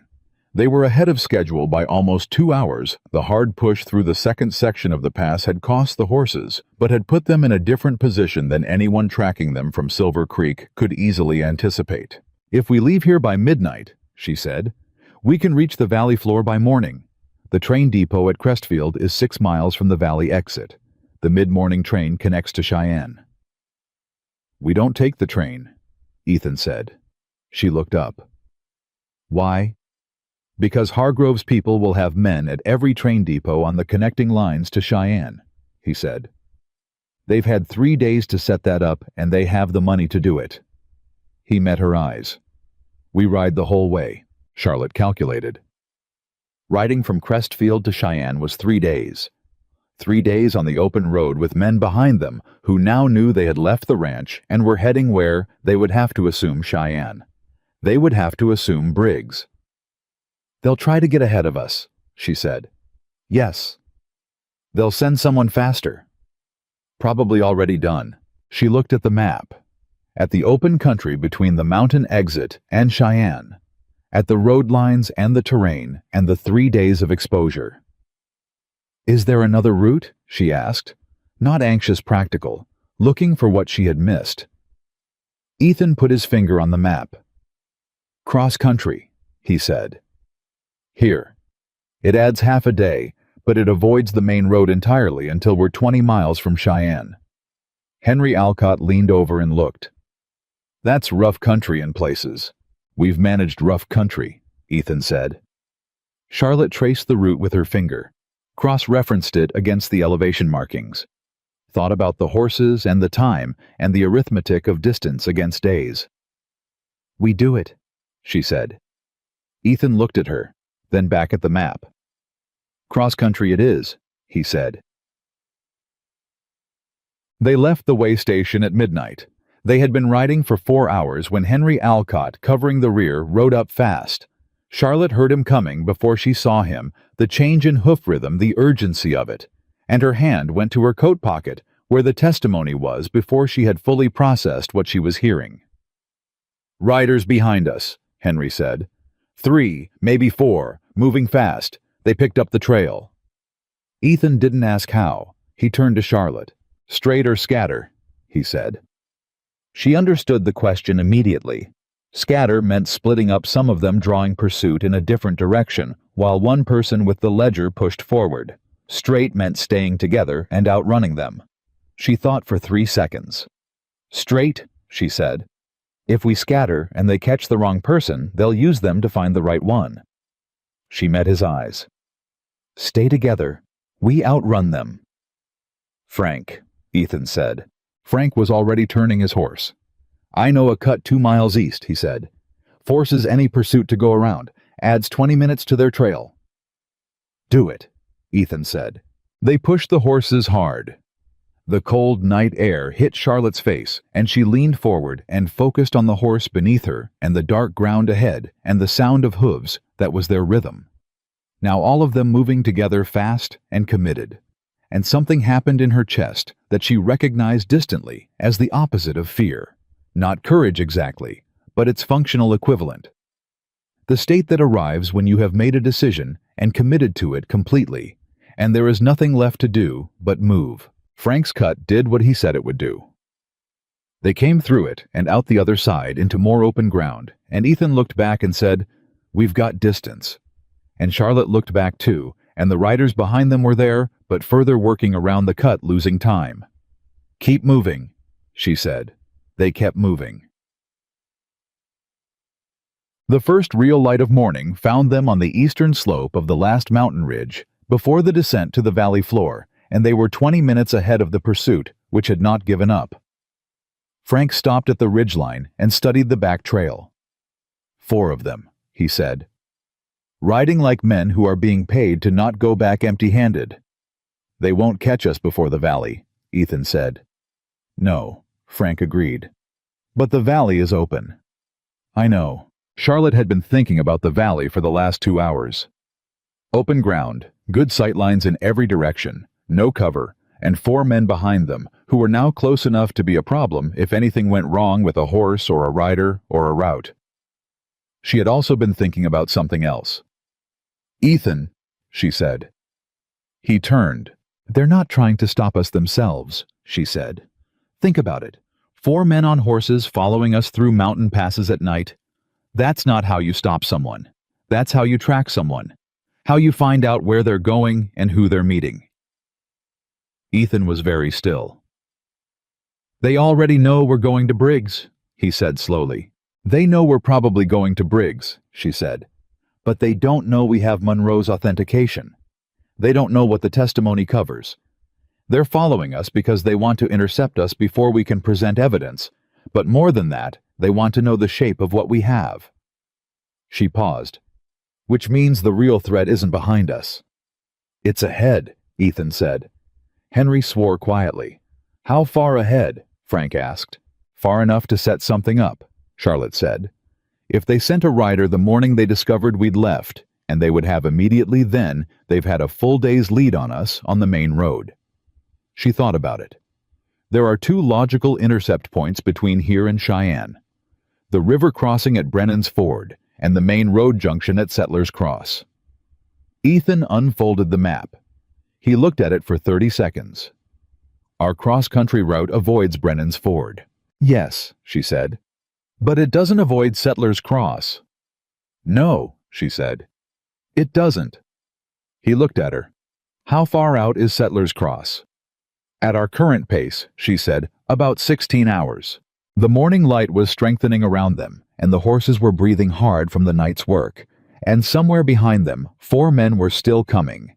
And somewhere ahead of them, other men were setting something up at a crossroads called Settlers Cross. And Charlotte Bennett looked at the map and thought, "This is the arithmetic. This is what it looks like when the numbers stop being abstract." "We need help at Settlers Cross," she said. "Someone who can be there before we arrive." "Monroe," Ethan said immediately. "Can you reach him from here?" Ethan was already looking at Frank. "How far to the nearest telegraph?" "Crestfield Depot," Frank said. "But that's the train." "I know," Ethan said. "I'm not taking the train. I'm sending a telegram." He looked at Charlotte. "I can ride to Crestfield, send the message to Monroe, and cut back cross-country to meet you at the Hannigan Trail Junction. 2 hours, maybe 2.5. Charlotte calculated. If they separated, she would have Henry Alcott and the 4 pursuit riders and an unknown situation ahead. If they didn't separate, Monroe didn't get warned. "What's Monroe going to do with a warning?" she asked. "He has 2 men at the trailhead," Ethan said. "He can pull them and move them to Settlers Cross.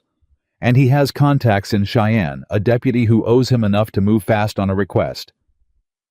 She thought about it. She thought about 2 hours without Ethan Walker beside her on a mountain trail. She made herself think about it practically. "Henry can handle the back trail for 2 hours," she said. "I can," Henry said flatly. "Then go," she said to Ethan. 2 hours.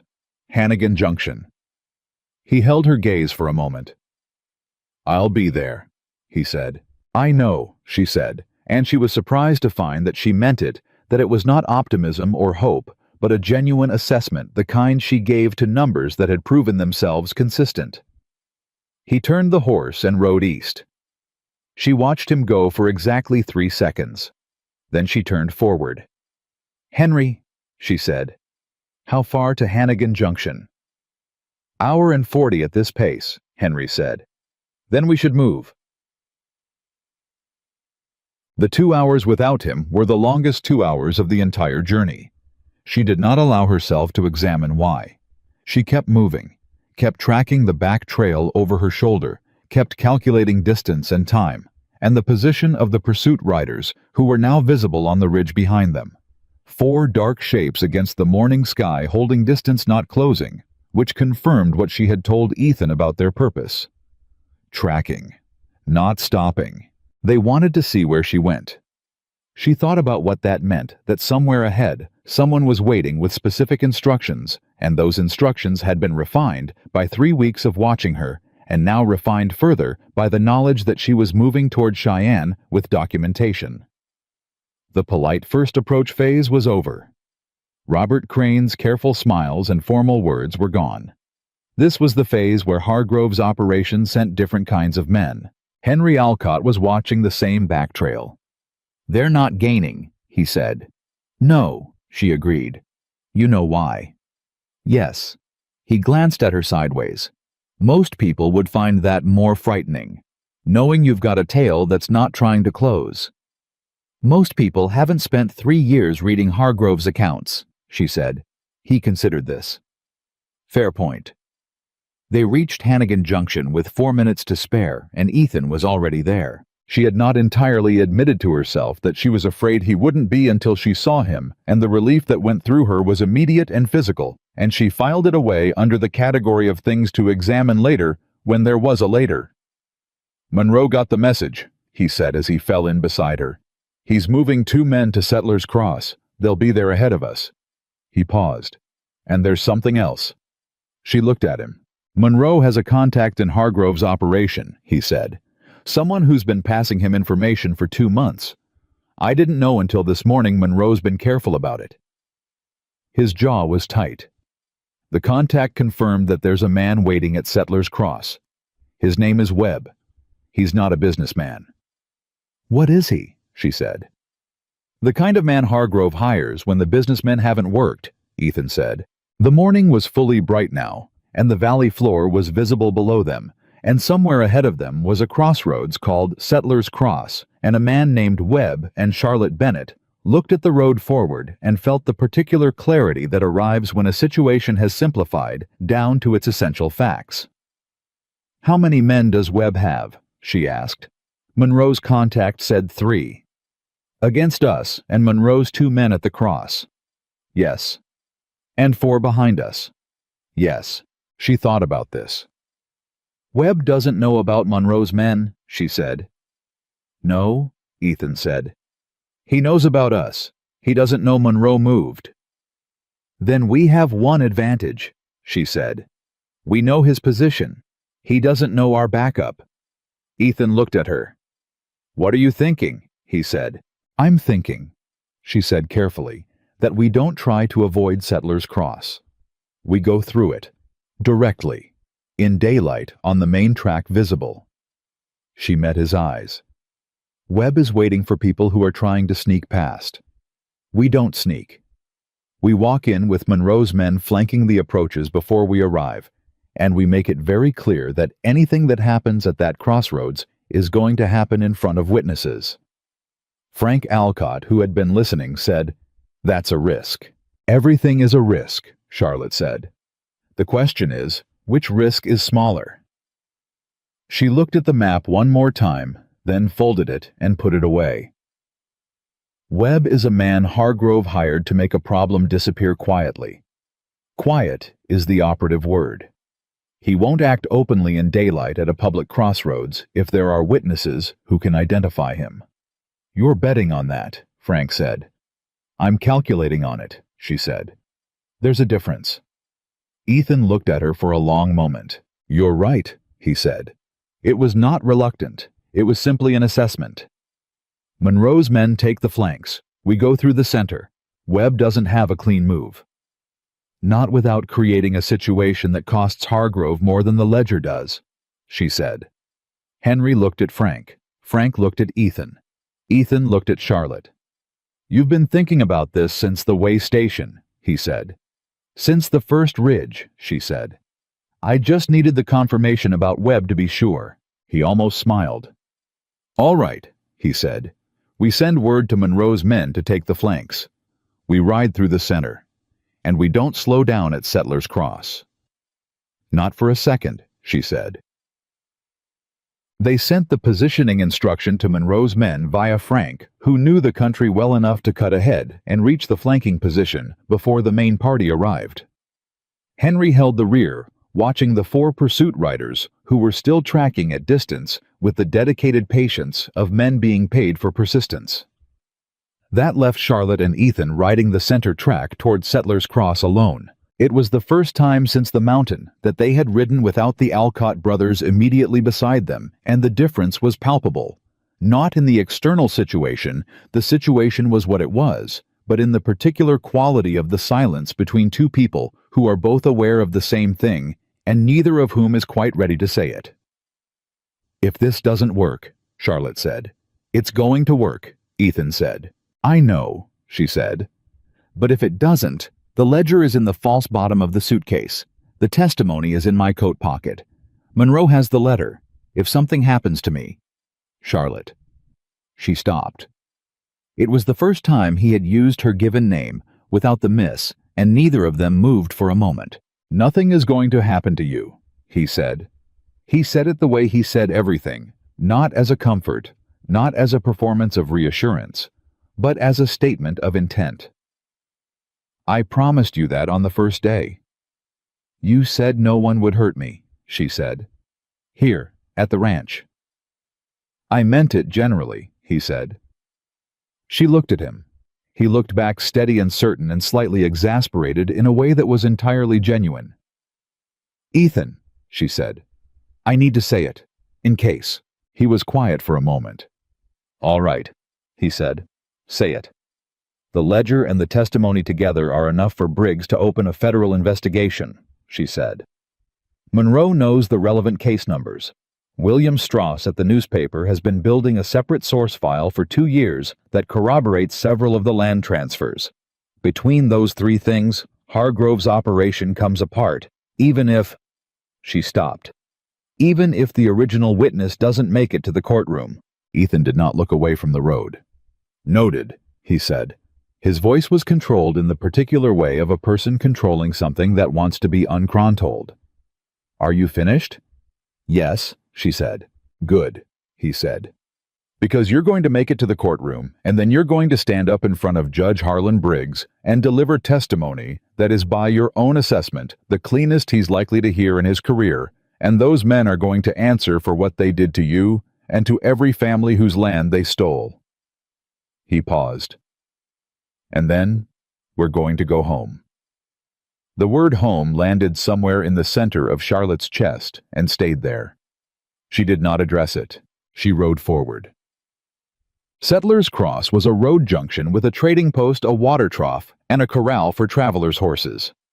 At 10 in the morning on a clear day, it had 3 wagons stopped and a family watering their animals, and a man sitting on the trading post porch who was not drinking coffee and not reading and not watching the road in the way that a person watching the road naturally does. He was watching it the way a person watches it when they're watching for something specific. Charlotte saw him before they reached the junction. "Webb," she said quietly. "Left side," Ethan confirmed.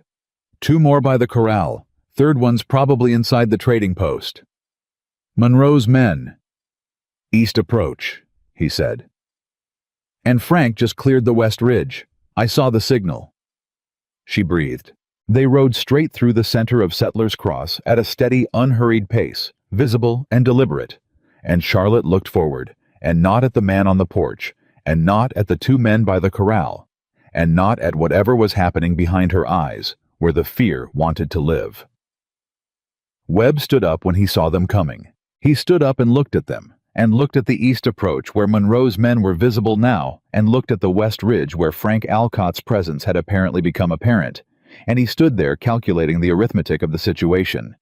The arithmetic was not in his favor.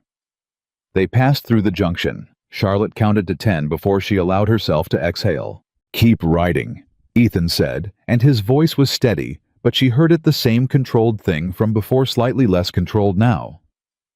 "Don't look back." "I'm not looking back," she said. They rode for another 1/4 mile before Henry Alcott caught them up from the rear. "Webb's not following," Henry said. "He's riding the other direction, fast." Charlotte felt the tension in her spine shift, not release, not yet, but change quality. They were past Settlers Cross.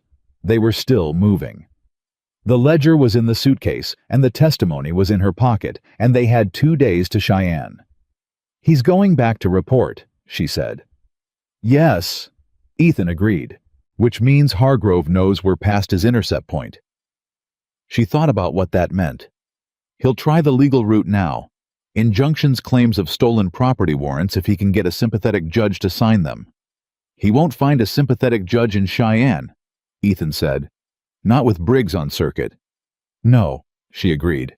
They were 2 days from Cheyenne, 2 days from a federal courtroom, 2 days from the moment she had been building toward for 6 months through St. Louis and a train platform in Wyoming, and a ranch in the mountains, and a ledger hidden under a false bottom, and a man who had picked up her suitcase and said no one will hurt you here, and had apparently meant that in the most expansive possible interpretation of the word here. She thought about the notarized testimony in her coat pocket, about the months she had spent being afraid, about the 9 days at the ranch before fear had started to leave, about morning coffee at the edge of the stove and maps on the office desk, and the way Ethan Walker said things that were just what they were with no performance layered over them. "Ethan," she said. "Yes, when this is over." He waited. She had not planned to say it on a mountain road with 2 Alcott brothers in earshot, and Webb riding away in the other direction, and 4 pursuit riders somewhere behind them, and Cheyenne 2 days away. She had planned, to the extent she had planned anything beyond survival, to wait until there was a proper moment, whatever that meant. But she had spent 6 months not saying things because the timing wasn't right, and she was extremely tired of that particular habit. "When this is over," she said again, "I would like to stay." She kept her eyes on the road. After a moment, Ethan said very quietly, "At the ranch?" "Yes," she said. Another moment. "Not just for the accounts," he said. "Not just for the accounts." The road was empty ahead of them, and the sky was large, and the horses moved steadily underneath them, and Charlotte Bennett waited for a response, with the controlled patience of a woman who has learned to wait for things, and the entirely uncontrolled internal state of a woman who has decided she is done being afraid of wanting things. "I'd like that," Ethan said, simply, the same way he said everything. She nodded. She looked forward. She did not smile, or she almost didn't. Except that Henry Alcott riding ahead of them appeared to find something interesting to look at on the far horizon, and Frank coming down from the West Ridge to rejoin them looked at the sky with the focused attention of a man checking cloud formations. And Charlotte decided that the Alcott brothers were more perceptive than their professional demeanor suggested, and she did not particularly mind. 2 days, she said. 2 days. Ethan confirmed. They rode toward Cheyenne. Behind them, the 4 pursuit riders had stopped at Settler's Cross, and she did not need to look back to know it. She could feel it the way she felt the shape of dishonest numbers through the aggregate of small signs, resolving into a pattern. They had lost their purpose at the crossroads. The men with the real purpose were still moving. Forward. Together. 2 days.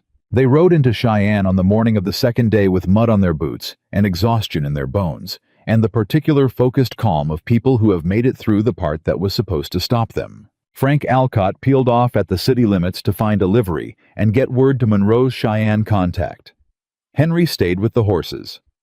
Ethan walked beside Charlotte through the main street of Cheyenne with her suitcase in his hand and the suitcase in her hand, which meant she had let him carry it, which neither of them remarked on, and which meant something she did not need to put into words, because they had both passed the point of needing words for things that were already understood. Judge Harlan Briggs was holding circuit court at the federal courthouse on the north end of the main street. He would be there for 4 more days before moving on to his next stop. 4 days was enough.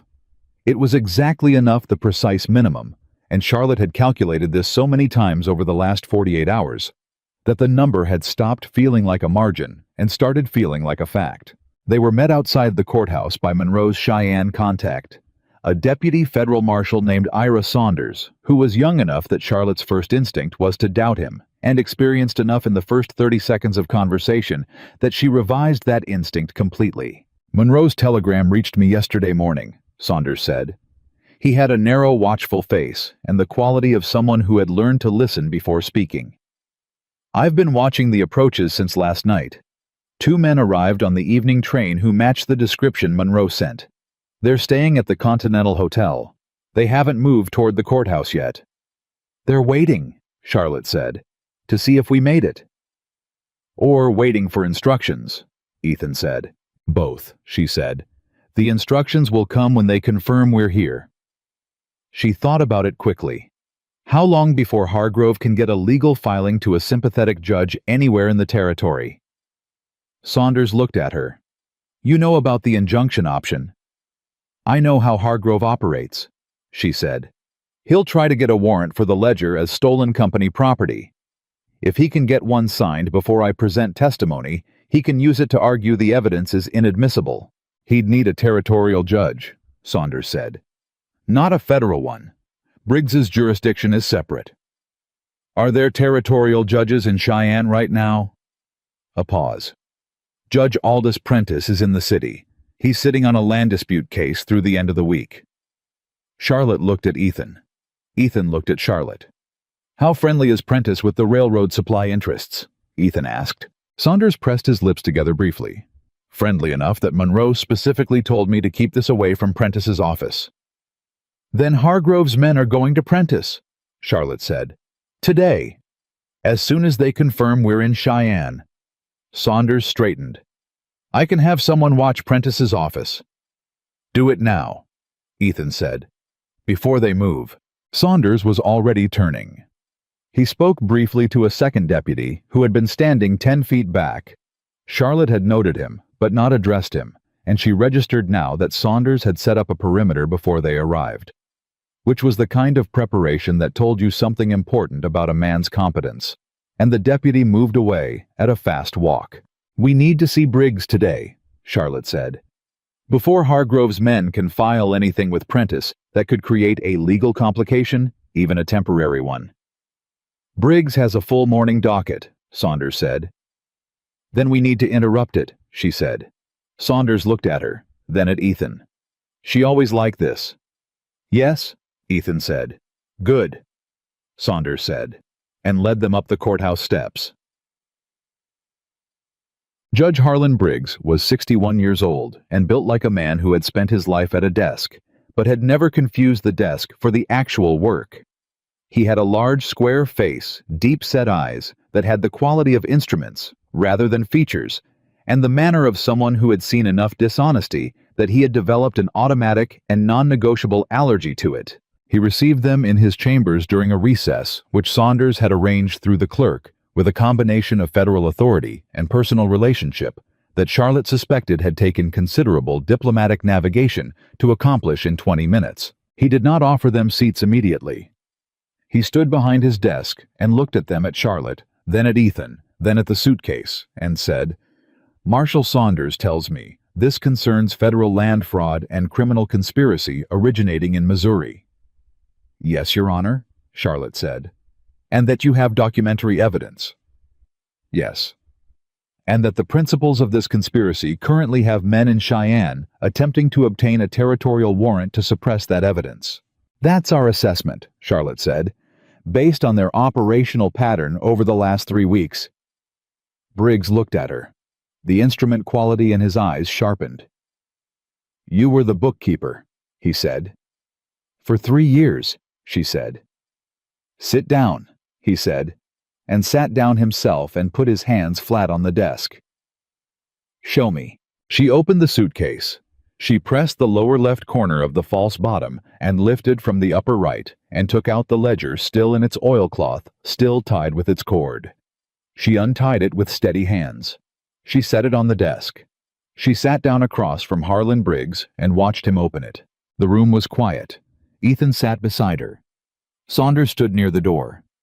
Outside the chamber window, the sounds of Cheyenne went on being the sounds of Cheyenne, indifferent to what was happening in this room, and Charlotte pressed her hands flat on her thighs and breathed and watched the judge read. He read for 22 minutes.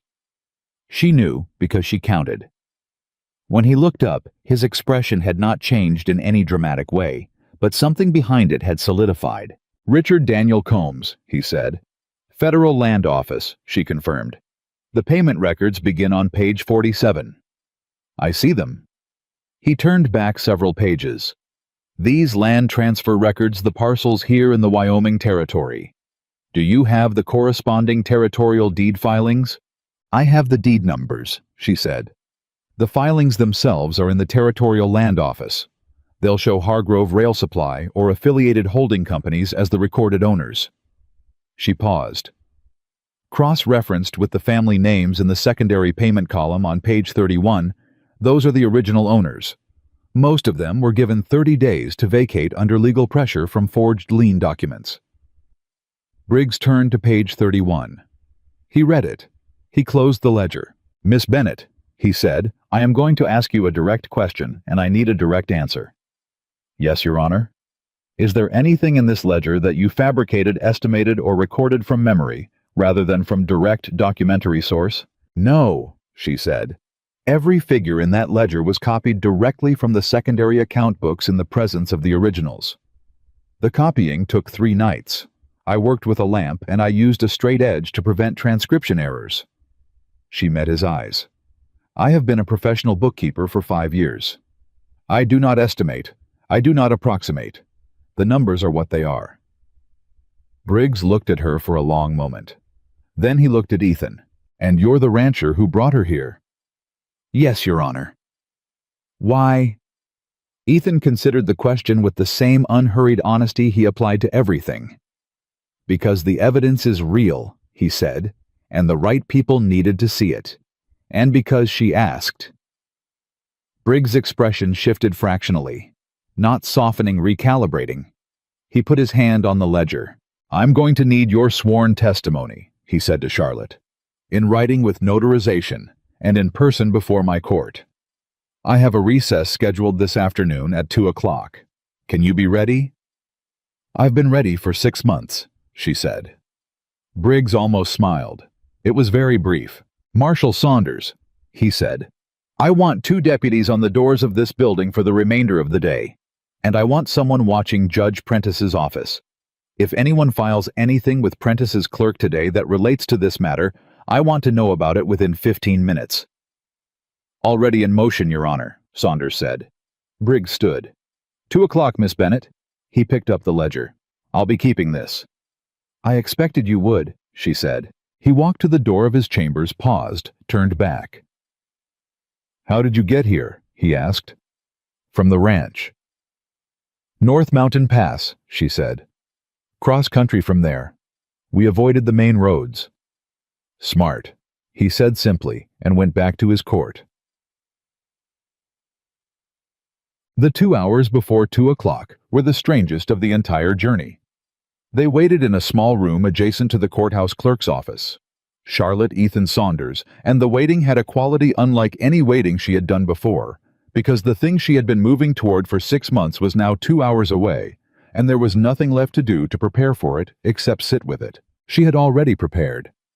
She had been preparing since the first night she spent copying numbers in a lamp-lit office in St. Louis. The preparation was done. The evidence was in front of a federal judge.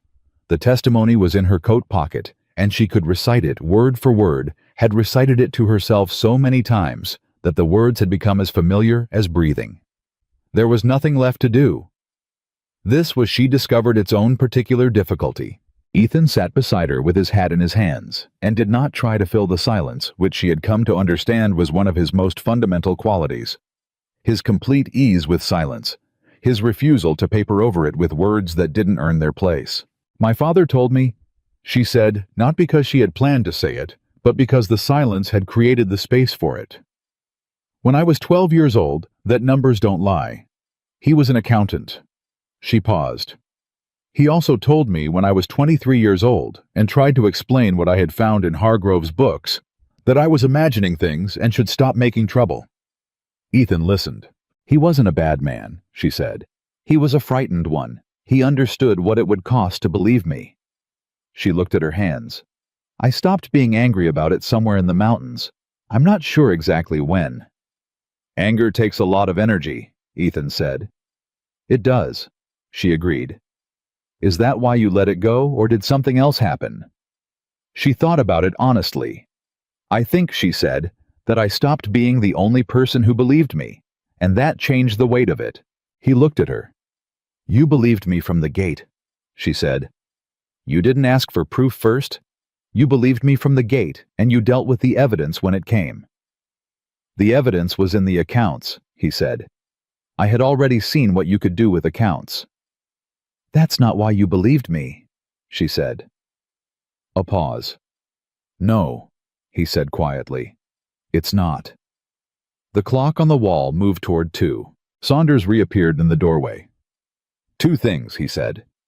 First, Hargrove's men went to Prentice's office 40 minutes ago. They filed a request for an emergency warrant for stolen company property. He paused. Prentice signed it. Charlotte's hands tightened. Second, Saunders said, I put the warrant in front of Judge Briggs 15 minutes ago. He has issued a federal superseding order that renders Prentice's warrant unenforceable within the federal court's jurisdiction, which includes this building and its immediate environs. He paused again, and something that was almost satisfaction moved across his professionally neutral face. Hargrove's men have been informed. Charlotte breathed. Ethan said nothing, but his posture shifted a fractional settling like weight redistributing. Briggs is ready, Saunders said. It's time. The courtroom was not full, but it was not empty either. Word had moved through Cheyenne, the way word moves in any place where people are paying attention to the shape of things without announcement, through the invisible network of clerks and deputies and courthouse staff, who understood what it meant when Harlan Briggs cleared his afternoon docket and called an emergency evidentiary session. There were a dozen people in the gallery. Charlotte recognized none of them, and assessed all of them in the 3 seconds it took to walk to the witness chair, which was a professional habit she had never been able to entirely turn off. She sat down. She put her hands in her lap. She looked at Harlan Briggs. He looked back. Miss Bennett, he said, you are here to give sworn testimony regarding evidence of criminal conspiracy fraud and corruption involving Hargrove Rail Supply Company and affiliated individuals.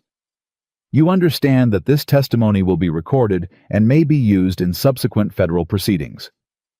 Yes, Your Honor. You understand that providing false testimony constitutes perjury under federal law.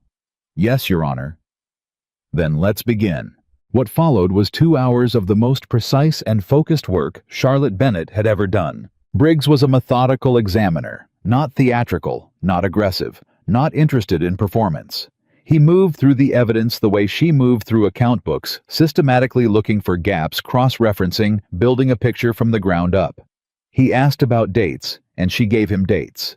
He asked about amounts, and she gave him amounts.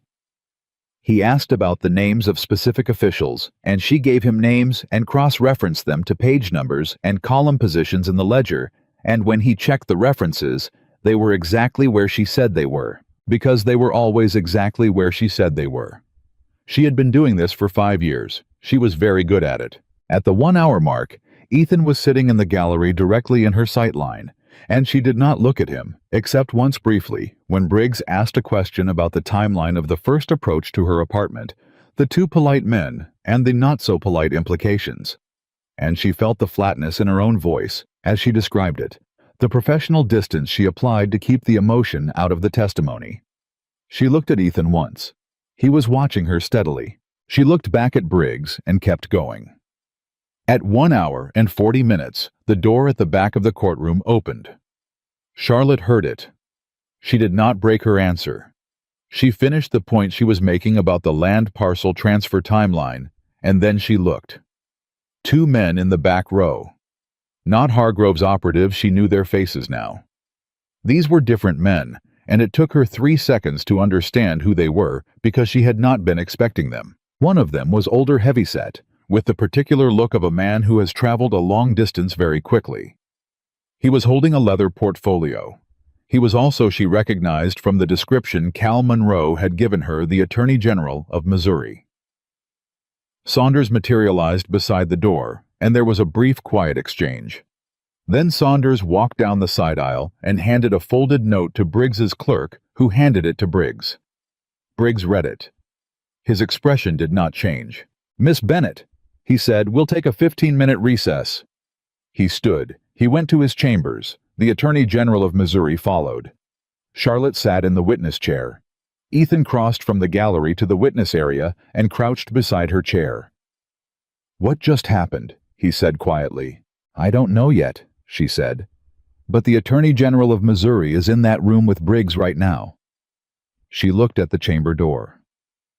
"Either Hargrove got to him first, and he's here to suppress, Or he's been building his own case, and he's here because we just handed him what he needed.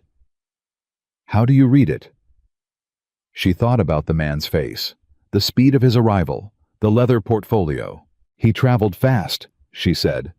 Hargrove's people had no reason to send someone fast. They have Prentice. The Attorney General came on his own initiative. She paused. Monroe's contact said Hargrove had a problem in Missouri, too. A land case that had stalled in state court because the evidence chain was incomplete. And our ledger completes it, Ethan said. She looked at him. I think so, she said. The chamber door opened. Briggs came out. The Attorney General stayed inside. Briggs took his seat. He looked at Charlotte. Miss Bennett, he said, the Attorney General of Missouri has been conducting a parallel investigation into Hargrove Rail Supply for the past 8 months. He has been missing a key component of the financial record chain. He paused. He informs me that the ledger you produced this afternoon is that component. The courtroom was very quiet. Charlotte's hands were flat on her thighs. The Missouri case, she said carefully. The land dispute that stalled. 17 families, Briggs said, whose land acquisition was challenged, but whose case could not proceed without direct evidence of the financial transfers.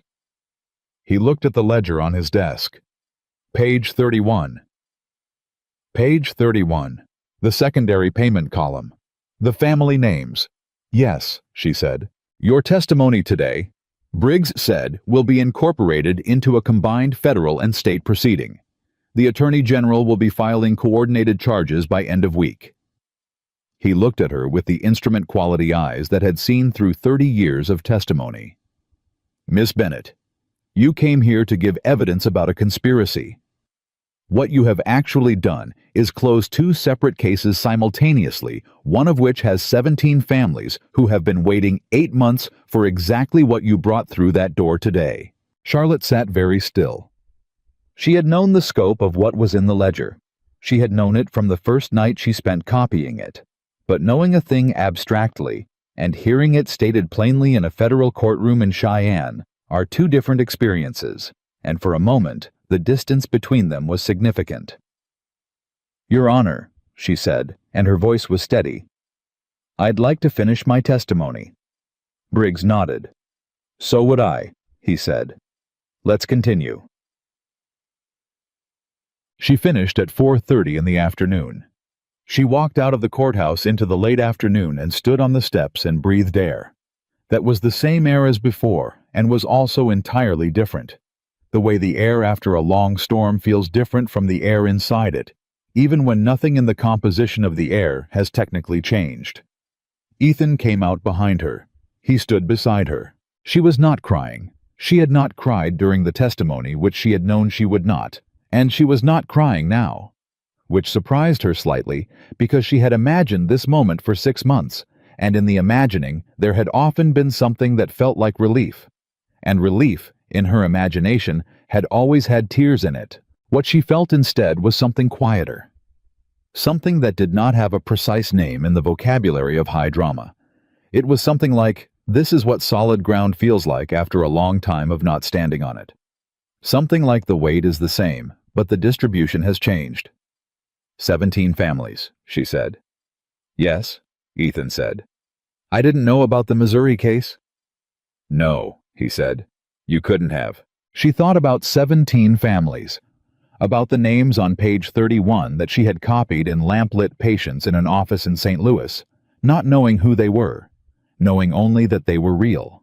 That real people were attached to those names, that real land had been taken from them by a process she had made herself understand in its entirety, because understanding it completely was the only way to document it accurately. They'll get it back, she said, not a question. She had read Briggs's eyes when he talked about the case. They'll get it back, Ethan confirmed. Saunders appeared beside them. He had the look of a man whose afternoon had been significantly more eventful than his morning had suggested, and who was not entirely displeased about that. Briggs wants you back tomorrow morning for the formal record signing, he said. 9 o'clock. He paused. He also said, And I'm quoting directly because he said it precisely that your documentation methodology was the cleanest he has encountered in 11 years on the federal circuit. Charlotte absorbed this. "Tell him thank you," she said. "I will," Saunders said. "Also, Hargrove's 2 men left the Continental Hotel 40 minutes ago. Fast. My guess is they're heading back to report." He paused. "They'll reach Hargrove before the formal charges are filed. He'll have time to prepare." "His lawyers will prepare," Charlotte said. "Hargrove himself doesn't have time." She looked at Saunders. "The Attorney General is filing by end of week. How fast can Briggs move on the federal side?" "He's already drafting the order," Saunders said. "Arrest warrants for Combs and the 2 district judges. Hargrove himself is the Attorney General's side Missouri jurisdiction, but the federal charges will run concurrent." He looked at her directly. "Miss Bennett, the man cannot run far enough." She nodded. She believed him. Not because she needed to believe it, but because the arithmetic of the situation was clear, and she had always trusted arithmetic. Kid. That evening they had supper at a restaurant 2 blocks from the courthouse. Charlotte and Ethan and the 2 Alcott brothers and Ira Saunders, who turned out outside of professional context to have a dry and unexpected sense of humor that came out gradually over the course of a meal, like something that had been kept locked up and was cautiously being let to air. It was the first meal Charlotte had eaten in a week where her back was not to a wall, and her eyes were not on the door, and some part of her mind was not running calculations about exits and timing. She ate everything on her plate. She accepted a second cup of coffee. At some point during the meal, Frank Alcott began a story about a cattle drive that had gone wrong in 3 simultaneous and unrelated ways. And the story was long and specific and genuinely funny, and Charlotte Bennett laughed. Actually laughed the real kind, the kind that came from the chest rather than the throat. And the sound surprised her. It surprised Ethan, too. She saw it move through his expression. Surprise, then something softer. Then the deliberate decision to look at his coffee instead of at her, which she understood was its own kind of courtesy. "Frank," Henry said when the story finished. "You've told that story 6 times." "It improves with repetition," Frank said. "It does not," Henry said. "You laughed," Frank said. "I laughed at you," Henry said. "Not the story." "Same result," Frank said comfortably.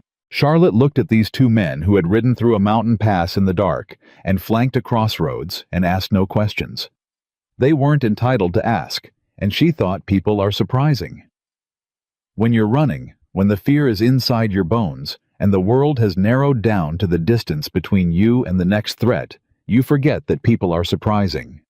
You start to see them only as variables helpful or harmful, safe or dangerous. And then something happens, like a cattle drive story told badly for the 6th time, and the world gets wide again. "Frank," she said, "I want you to know that when this is done, I intend to ensure that the feed overcharging situation at Sullivan's is fully documented, and the overcharged amounts are formally recovered." Frank looked at her. "That's Ethan's money." "It is," she agreed. "But you identified the fence line discrepancy that told Pete something was wrong at the South Ridge.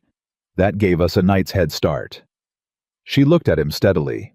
"Documentation is how I say thank you." Frank looked at Ethan. Ethan looked at his coffee. "She does that," he said. "She finds the number that says the thing." "It's what I do," Charlotte said. Henry said quietly and sincerely, "It's a good thing to do, ma'am." She looked at her coffee cup. She did not say for 6 months, "I thought it was the thing that was going to get me killed." She did not say, "I almost destroyed the ledger 3 separate times in St. Louis because the fear got bigger than the conviction." She did not say, "The reason I am sitting in this restaurant in Cheyenne instead of at the bottom of a river somewhere between Missouri and Wyoming is primarily that I am extremely stubborn and I trust numbers more than I trust people." And the numbers said, the evidence was real, and real evidence deserved a real judge. She said, "So does honest ranching." And Ethan looked up from his coffee. And across the table, Henry Alcott appeared to find the ceiling extremely interesting. The formal record signing the next morning took 40 minutes. Briggs was precise and thorough, and at the end of it, he looked at Charlotte across his desk and said, "The Attorney General will likely want a deposition in Missouri within the month. Saunders will coordinate the timing." "I understand," she said. "You'll need to remain available as a witness through the proceedings. That may take some time." "I understand," she said again. "Is your current location stable?" he asked. "For correspondence purposes." Charlotte looked at Ethan, who was standing 3 feet to her left. He looked back. "Yes," she said. "My current location is stable." Briggs noted it. He did not comment on the look, though she had the distinct impression that Harlan Briggs noticed a great deal more than he commented on and had made a professional practice of the distinction. He stood and offered her his hand. She shook it. "Miss Bennet," he said, "in this work you see a great many things that make you doubt the decency of people." He held her hand for a moment. "You also occasionally see something that makes you less doubtful." He let go. "I'll be in contact through Marshal Saunders." They walked out of the courthouse for the second time. The morning was bright and the street was busy with the ordinary traffic of a territorial capital going about its business, and Charlotte stood on the steps with the suitcase lighter. Now the ledger gone into federal custody, the false bottom empty for the first time since St. Louis, and looked at the street. "What does it feel like?" Ethan said. She thought about it honestly. "Like I put something down," she said. "Something I'd been carrying so long I forgot what it weighed." He was quiet for a moment. "Does it feel good?" "It feels strange," she said. "But yes, under the strange, it feels good." She looked at him. "Are you ready to go home?" The word landed between them in the bright morning, not with weight this time, with warmth. The difference between those two things was significant. "Yes," he said. He picked up the suitcase, the old habit, the easy gesture, the thing he had done first on the main street of Silver Creek when she was a stranger who had nowhere to go. And he was a man who had decided to do something about that, for reasons he hadn't fully articulated then and didn't need to articulate now. She looked at the lighter suitcase in his hand. "It's less heavy," she said. "I noticed," he said. "I can carry it." "I know," he said. "I've got it." She let him have it. They walked down the steps of the federal courthouse in Cheyenne on a bright September morning, and behind them, the machinery of federal law was beginning its long, grinding, inexorable motion toward the people who had believed they were powerful enough to be unreachable. And ahead of them was a long ride back through Wyoming, toward a high valley and a ranch with accounts that were now meticulously organized, and a cup of coffee that would be at the edge of the stove in the morning, and a foreman who didn't miss much, and a housekeeper who had opinions about pie. Saunders saw them off at the edge of town. "I'll be in touch," he said. 30 days maybe, when the Missouri deposition is scheduled." "We'll be at the ranch," Ethan said. Saunders looked at Charlotte. "You did well," he said. "In there. Briggs doesn't say that lightly." "I know," she said. "Tell Monroe." "I will," Saunders said. He stepped back. "Safe ride." They rode north. The Alcott brothers took the South Fork at the Valley Junction with the brevity of men who have done what they came to do and have their own lives to return to. Frank touched his hat. Henry said, "Good luck to you, ma'am," in the tone of someone who means it precisely and does not need to elaborate. Then it was just Charlotte and Ethan on the North Road, with the mountains ahead and Cheyenne behind, and the particular quality of quiet that settles over a journey that is carrying you toward something rather than away from it. She had spent 6 months running away. She was done with that. The road ahead was long, and the mountains were real, and somewhere at the end of it was a ranch, where her name was on the accounts, and a room where the window latch stuck if you weren't careful, and a table where Maria would have opinions about whether they had eaten properly while they were gone. She had never in 24 years had a place that fit the word home the way this one was beginning to. She let herself feel it, carefully at first, the way you test ice before you commit your full weight to it. Then, as the miles passed and the mountains came clearer, and Ethan rode beside her with his steady, unhurried presence, and said nothing, because nothing needed saying, She let herself feel it without the carefulness. All of it, the weight of it, the warmth of it, the extraordinary, ordinary, hard-won fact of it. Home. They were 4 days back from Cheyenne when the first letter arrived. It came through the Silver Creek Post, forwarded from the courthouse via Saunders, and Pete Galloway brought it out to the ranch on his morning supply run, with the careful neutrality of a man delivering something he hasn't read, but suspects is significant. Charlotte took it, at the office door, looked at the return address. Missouri Attorney General official correspondence, and set it on the desk without opening it immediately. Ethan came in from the north pasture an hour later, read her face, looked at the letter. "Good news or bad?" he said. "I don't know yet," she said. "I've been thinking about whether the distinction still matters." He sat down across from her. She opened the letter. It was 3 pages, precise and formal, and she read it twice before she looked up. "The Missouri case is moving faster than projected," she said. "The Attorney General filed charges 6 days ago. Hargrove's legal team filed an immediate challenge to the evidence chain." She turned to the second page. "They're arguing that the ledger was obtained illegally, that I had no authority to copy company documents." "What does the Attorney General say to that?" "He says that the secondary account books were not company documents in any legitimate sense," she said, "because they were created to record criminal activity, which means they were never lawfully held property of the company to begin with." She paused. "It's a strong argument. Briggs's federal superseding order supports it." She set the letter down. "But Hargrove's lawyers are good. They're going to slow this down as long as they can." "How long?" "The Attorney General thinks 6 weeks to a preliminary ruling on the evidence challenge." She looked at the letter again. "If we win that ruling, the case proceeds. If we don't—" She stopped. "If you don't," Ethan said. "If we don't, the Attorney General says he has secondary evidence from other sources that can proceed independently." She folded the letter along its lines. "The case doesn't collapse without the ledger. It's slower and harder, but it doesn't collapse." Ethan was quiet for a moment. "You've been sitting with that for an hour," he said. "Yes. And?" She put the letter in the desk drawer and closed it. "And I trust the numbers," she said. "The evidence chain is clean. I built it clean specifically so this argument couldn't succeed." She met his eyes. "Hargrove's lawyers can slow it down. They can't make the numbers say something different than what they say." Ethan nodded. "Then we wait," he said. "We work," she corrected. "And while we work, we wait." He almost smiled. "The feed accounts need reconciling for October." "I know," she said. "I started them yesterday." He stood up. "I'll tell Pete to expect the Attorney General's correspondence regularly." "Tell him to bring it directly to me," she said.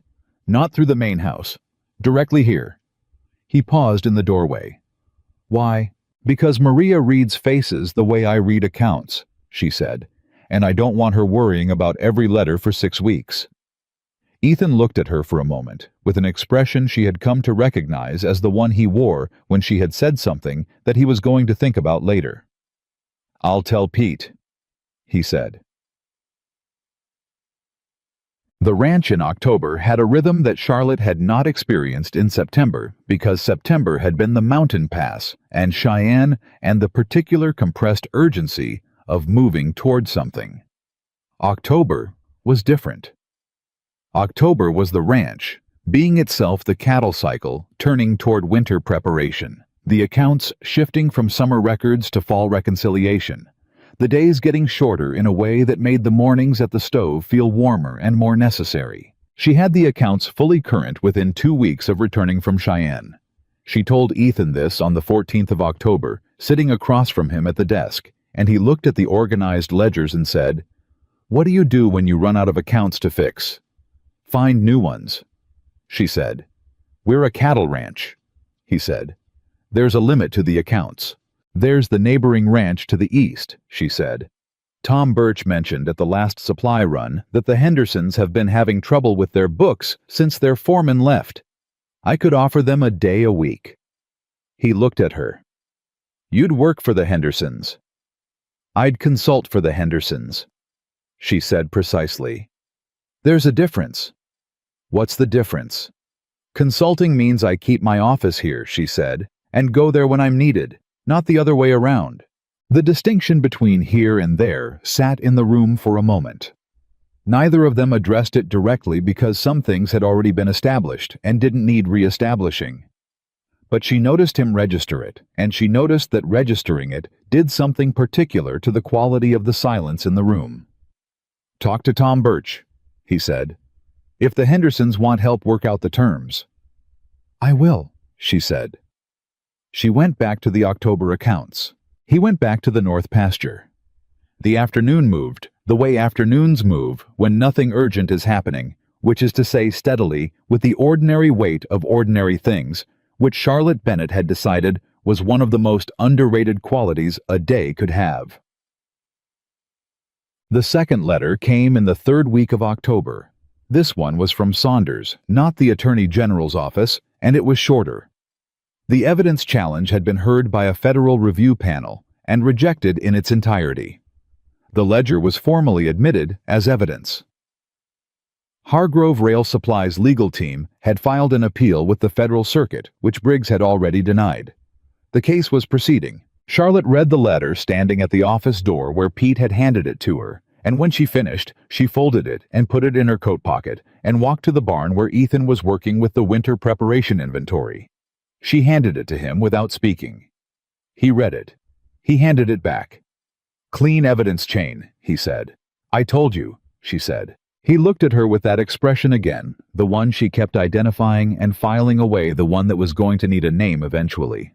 Yes, he said, you did.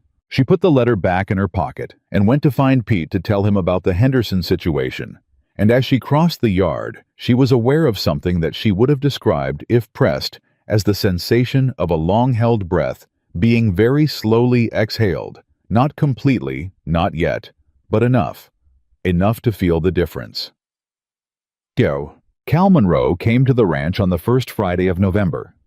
He came alone, which was different from his previous visit, and he came with the kind of careful purposefulness that Charlotte had learned to read as, something has happened, and I have decided how I feel about it before I arrived.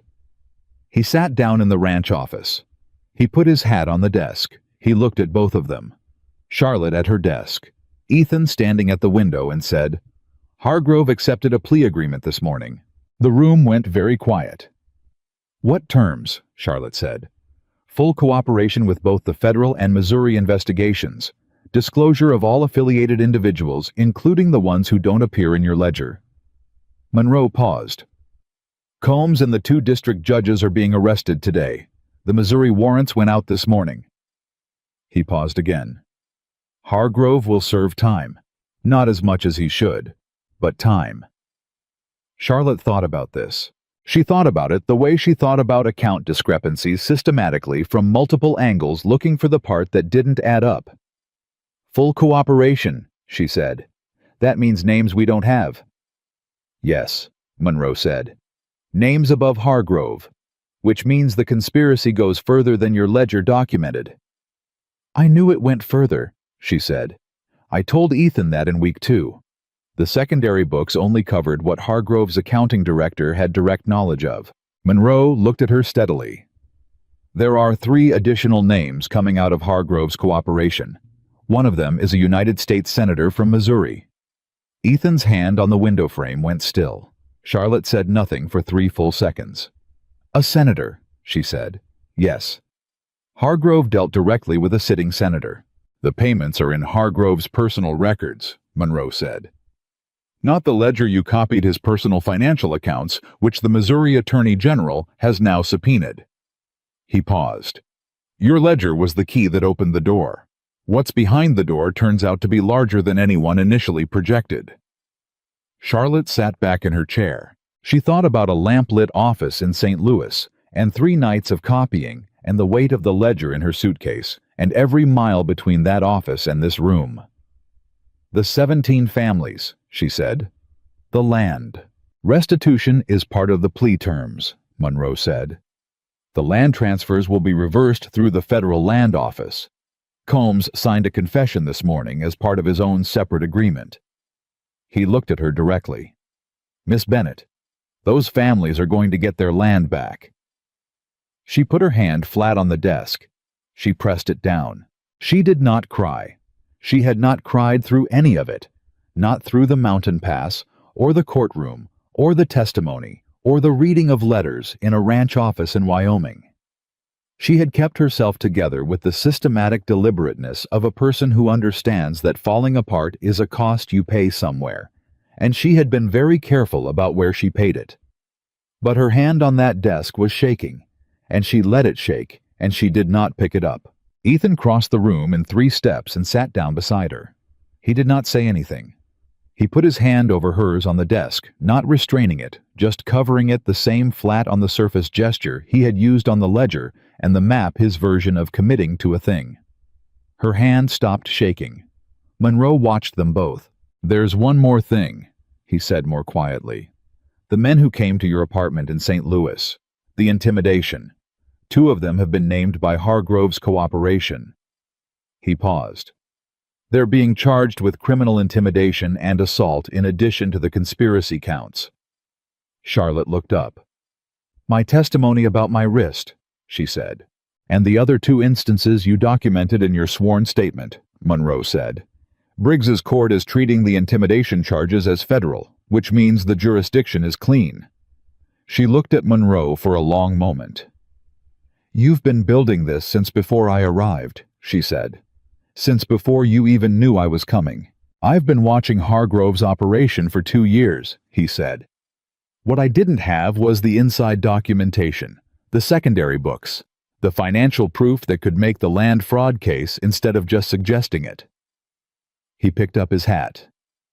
"You carried that out of St. Louis in a suitcase with a false bottom across half the country and up a mountain pass at midnight." He stood. "I'm not sure I would have done that." "You would have," she said. "Maybe," he said. "But I'm glad I didn't have to." He put his hat on, looked at Ethan. "You picked up her suitcase on Main Street in Silver Creek 6 weeks ago." "I did," Ethan said. "Good instinct," Monroe said. He went out. The door closed. The office was very quiet. Charlotte looked at the desk, at her hand under Ethan's hand. "A senator," she said. "Yes," he said. "I didn't know it went that high." "No," he said. "But you went anyway." She turned and looked at him. He was right there, 3 feet away, steady and real, and looking at her with the expression that she had been filing away for 6 weeks and had finally somewhere between the mountain pass and this moment named. It was the expression of a man who has found something he thought he had lost permanently and is being extremely careful with it. "Ethan," she said. "Yes. I want to tell you something." "All right." She took a breath. "When I stepped off of that train in Silver Creek," she said, "I had $15 and a dead man's letter and a suitcase with a secret in it, and I had not slept properly in 4 months." She held his gaze. "I was not looking for anything except distance. I was not expecting anyone. I had specifically stopped expecting people because expecting people cost too much when they didn't come through." She paused. "You picked up my suitcase. You said no one would hurt me. And I thought this is a kindness I will accept and move on from, because kindness is not the same as safety, and safety is not the same as home, and I have not had a home in a long time." "Charlotte," he began. "I'm not finished," she said. He stopped. "I was wrong," she said, "about the order of those things, about which one comes first." She looked at him steadily. "You were kind, and then you were safe, and then somewhere in the accounts and the mountain pass and the 6 weeks since this became home." She paused. "I thought you should know that, precisely, not approximately." Ethan Walker looked at her for a long moment. Outside the office window, Pete Galloway was crossing the yard and calling something to one of the hands, and the horses were moving in the barn, and the ranch was doing what the ranch did, which was exist steadily and honestly in all weather. "Charlotte," he said, "I've been living on this ranch for 7 years, trying to make it feel like enough."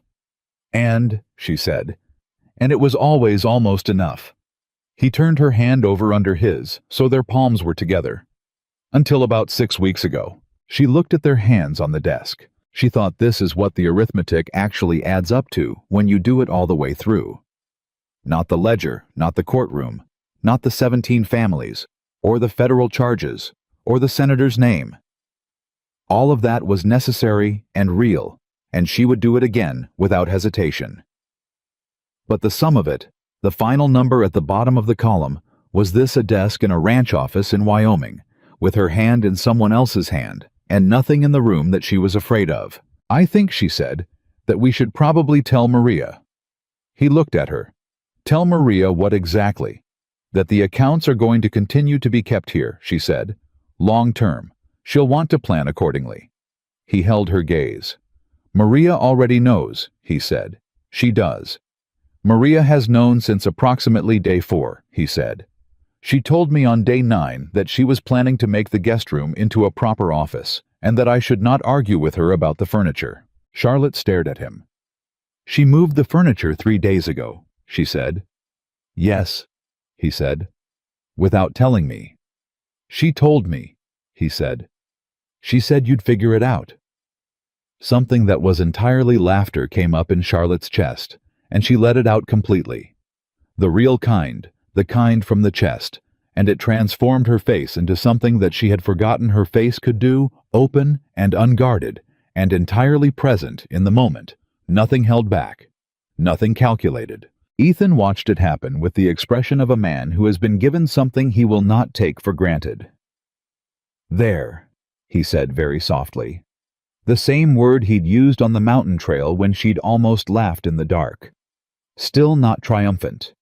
Just registering it. Holding it carefully. 3 weeks later, William Strauss at the Silver Creek Gazette ran the story. Not the first story that had appeared in the Cheyenne papers when the charges were filed, but the local story, the one that named the families in the Wyoming Territory who had been defrauded, the one that used the land parcel numbers from page 31 of a bookkeeper's ledger to connect names to land and land to justice. Charlotte read it at the breakfast table. Maria had brought this paper in with the coffee, which was unusual, which meant she had read it first and made a decision about timing. Ethan sat across the table and watched Charlotte read. She read the whole thing. 4 columns. Strauss had been working on the territory's land fraud situation for 2 years, as he'd told Ethan, and the accumulated reporting showed every piece of the story was properly sourced, properly documented, written by a man who understood that the power of evidence lies in its precision. He had not named Charlotte directly in the article. He had referred to a former bookkeeper whose documentary evidence proved critical to the federal investigation. She had asked him for that when he'd come to the ranch for an interview the previous week, and he had agreed without requiring an explanation, which she had respected. She set the paper down. "Strauss is a good reporter," she said. "He is," Ethan agreed. "He found 2 additional families I didn't know about," she said, "in the territorial land records. Their parcels weren't in the ledger, but Strauss connected them through the deed filing pattern." She looked at the paper. "That's another thing Hargrove's cooperation will have to cover." "You read it as a bookkeeper," he said. "I read everything as a bookkeeper," she said. "It's not a choice." Maria refilled her coffee without being asked. "The Henderson woman came by yesterday," Maria said with the tone of someone contributing relevant information to an ongoing situation. "While you were out at the east fence, she said her husband's been up nights over the ranch books, and can Charlotte please come Tuesday?" "Tell her Wednesday," Charlotte said. "I have the Walker Quarterly summary to finish Tuesday." "I'll tell her Wednesday," Maria said, and went back to the kitchen with the satisfaction of a person whose organizational instincts have been properly engaged. Ethan looked at Charlotte. Charlotte looked at the paper. "Quarterly summary," he said. "The books need a proper quarterly summary," she said. "You've never had one. It's not a complicated document, but it gives you a clear picture of where the operation stands at the end of every 3 months. "I know what a quarterly summary is," he said. "Do you want one or not?" "I want one," he said. "Tuesday," she said. He picked up his coffee. "Charlotte," he said. "Ethan," she said. When does the Missouri deposition happen? Saunders said December, she said. 2 days. I'll go and come back. She looked at him. Pete can handle the accounts for 2 days. Pete cannot handle the accounts, he said. Pete handles cattle. I'll leave him clear instructions, she said. He'll lose the instructions. I'll nail them to the desk. He'll work around them. She looked at him steadily. Are you asking me to take you with me? He held her gaze.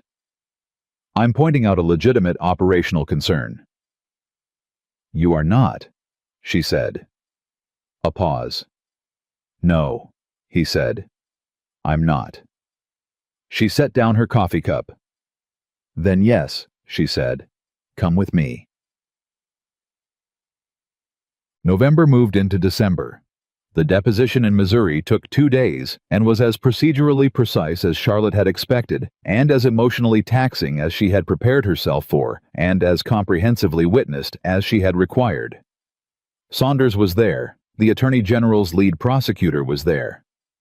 Ethan sat in the anteroom outside the deposition room, and was there in the way that mattered, which was completely. She walked out of the deposition room on the second afternoon, and he was standing up before she reached the door, reading her face in the 2 seconds it took her to cross the room.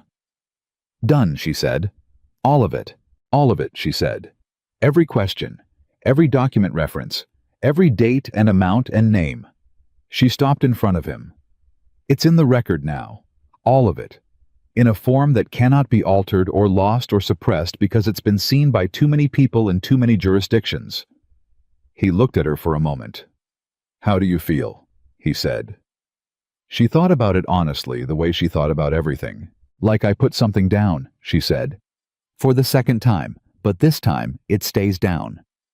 He held out his coat, which he'd been holding folded over his arm since she walked through the door, and she put it on because December in Missouri was cold, and she had not thought about her coat when she walked into the deposition room 8 hours ago, and he had been waiting with it for however long it had taken her to remember she would need it. She buttoned it. She looked up at him. Ready to go home, she said. Past ready, he said. They were married on the 14th of December at the Silver Creek Church on a morning that was cold and bright and attended by almost the entire town, because Silver Creek was small, and news traveled at the speed of sound, and Maria had apparently discussed the event with approximately everyone she had encountered in the previous 3 weeks. Charlotte wore a simple white dress that she had made herself with fabric purchased from the general store. Not the wedding dress she had brought in her suitcase. That dress she had folded and donated to the church mission box on her 3rd day in Silver Creek. A quiet act of finality that had felt at the time like closing a door that didn't need to be left open. This dress was different. She had made it for this occasion, for this person in this place. It fit her exactly because she had measured it, exactly because that was how she did things. Agnes Holloway cried. Maria cried and denied it. Pete Galloway stood in the back with his arms crossed and the expression of a man whose professional neutrality was undergoing significant structural stress. Cal Monroe stood beside Ethan at the front of the church and handed over the ring at the correct moment with the precision of a former marshal executing a clear and well-understood procedure. Ruth Carey sat in the second pew and nodded once at Charlotte when Charlotte walked down the aisle, and it was the particular nod of a woman who has been watching a situation develop from the beginning and feels that events have progressed correctly. Charlotte walked without anyone beside her. She had thought about this. She had no father who would do it without complication. No family she had called. No one she wanted in that role who had earned it in the ways that mattered. She had considered it carefully and decided that walking alone was not a diminishment. It was accurate. She had come to this place alone, and she had made it to this moment by her own deliberate motion, and walking the aisle alone was simply the true account of how she had arrived. She was aware the entire length of that walk of Ethan watching her, not waiting for her watching her. The way he watched things that mattered to him completely without performance, with the whole of his attention given over to a single point. She reached him.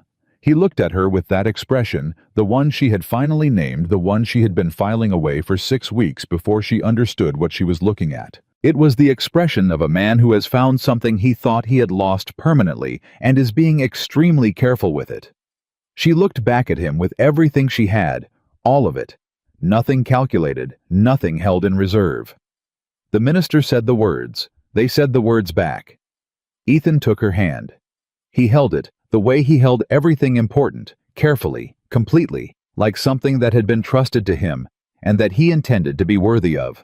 When the minister reached the moment for the ring, Ethan slid it onto her finger, and then held her hand a moment longer and said very quietly, for her only, "No one will hurt you here." The same words. The first words. The words that had been a promise on a train platform on a day when she had nowhere to go and no reason to trust anyone. She looked at him.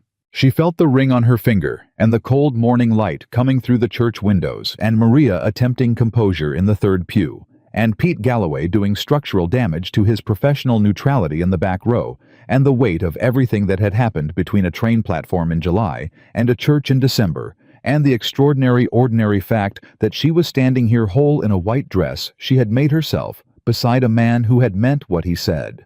"Because I'm finally home," she said. She said it the way she said true things, simply, without decoration, because it was precisely exactly completely true.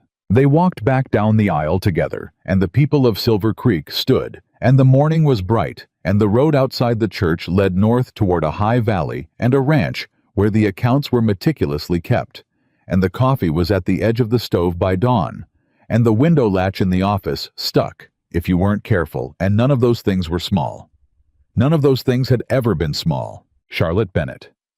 Charlotte Walker, now in the formal record, in the clean and unalterable account of it, had spent 5 years learning that the most important numbers are the ones that hold up under examination. The ones that are the same, whether you look at them in lamplight or in the full brightness of a federal courtroom. The ones that do not change based on who is watching. This was that kind of number. This was that kind of truth. She had found it by accident, by train, by a letter for a dead man, by a mountain pass at midnight, and a courtroom in Cheyenne, and a desk in a ranch office, and 6 weeks of mornings with coffee at the edge of the stove. She had found it, and she had been careful with it, and it had held. It would keep holding. That was the final number. That was the sum at the bottom of the column, clean and verified and true. Home was not the place she had been running toward. Home was the place that had been waiting for her to stop running, and the person who had made it worth stopping for.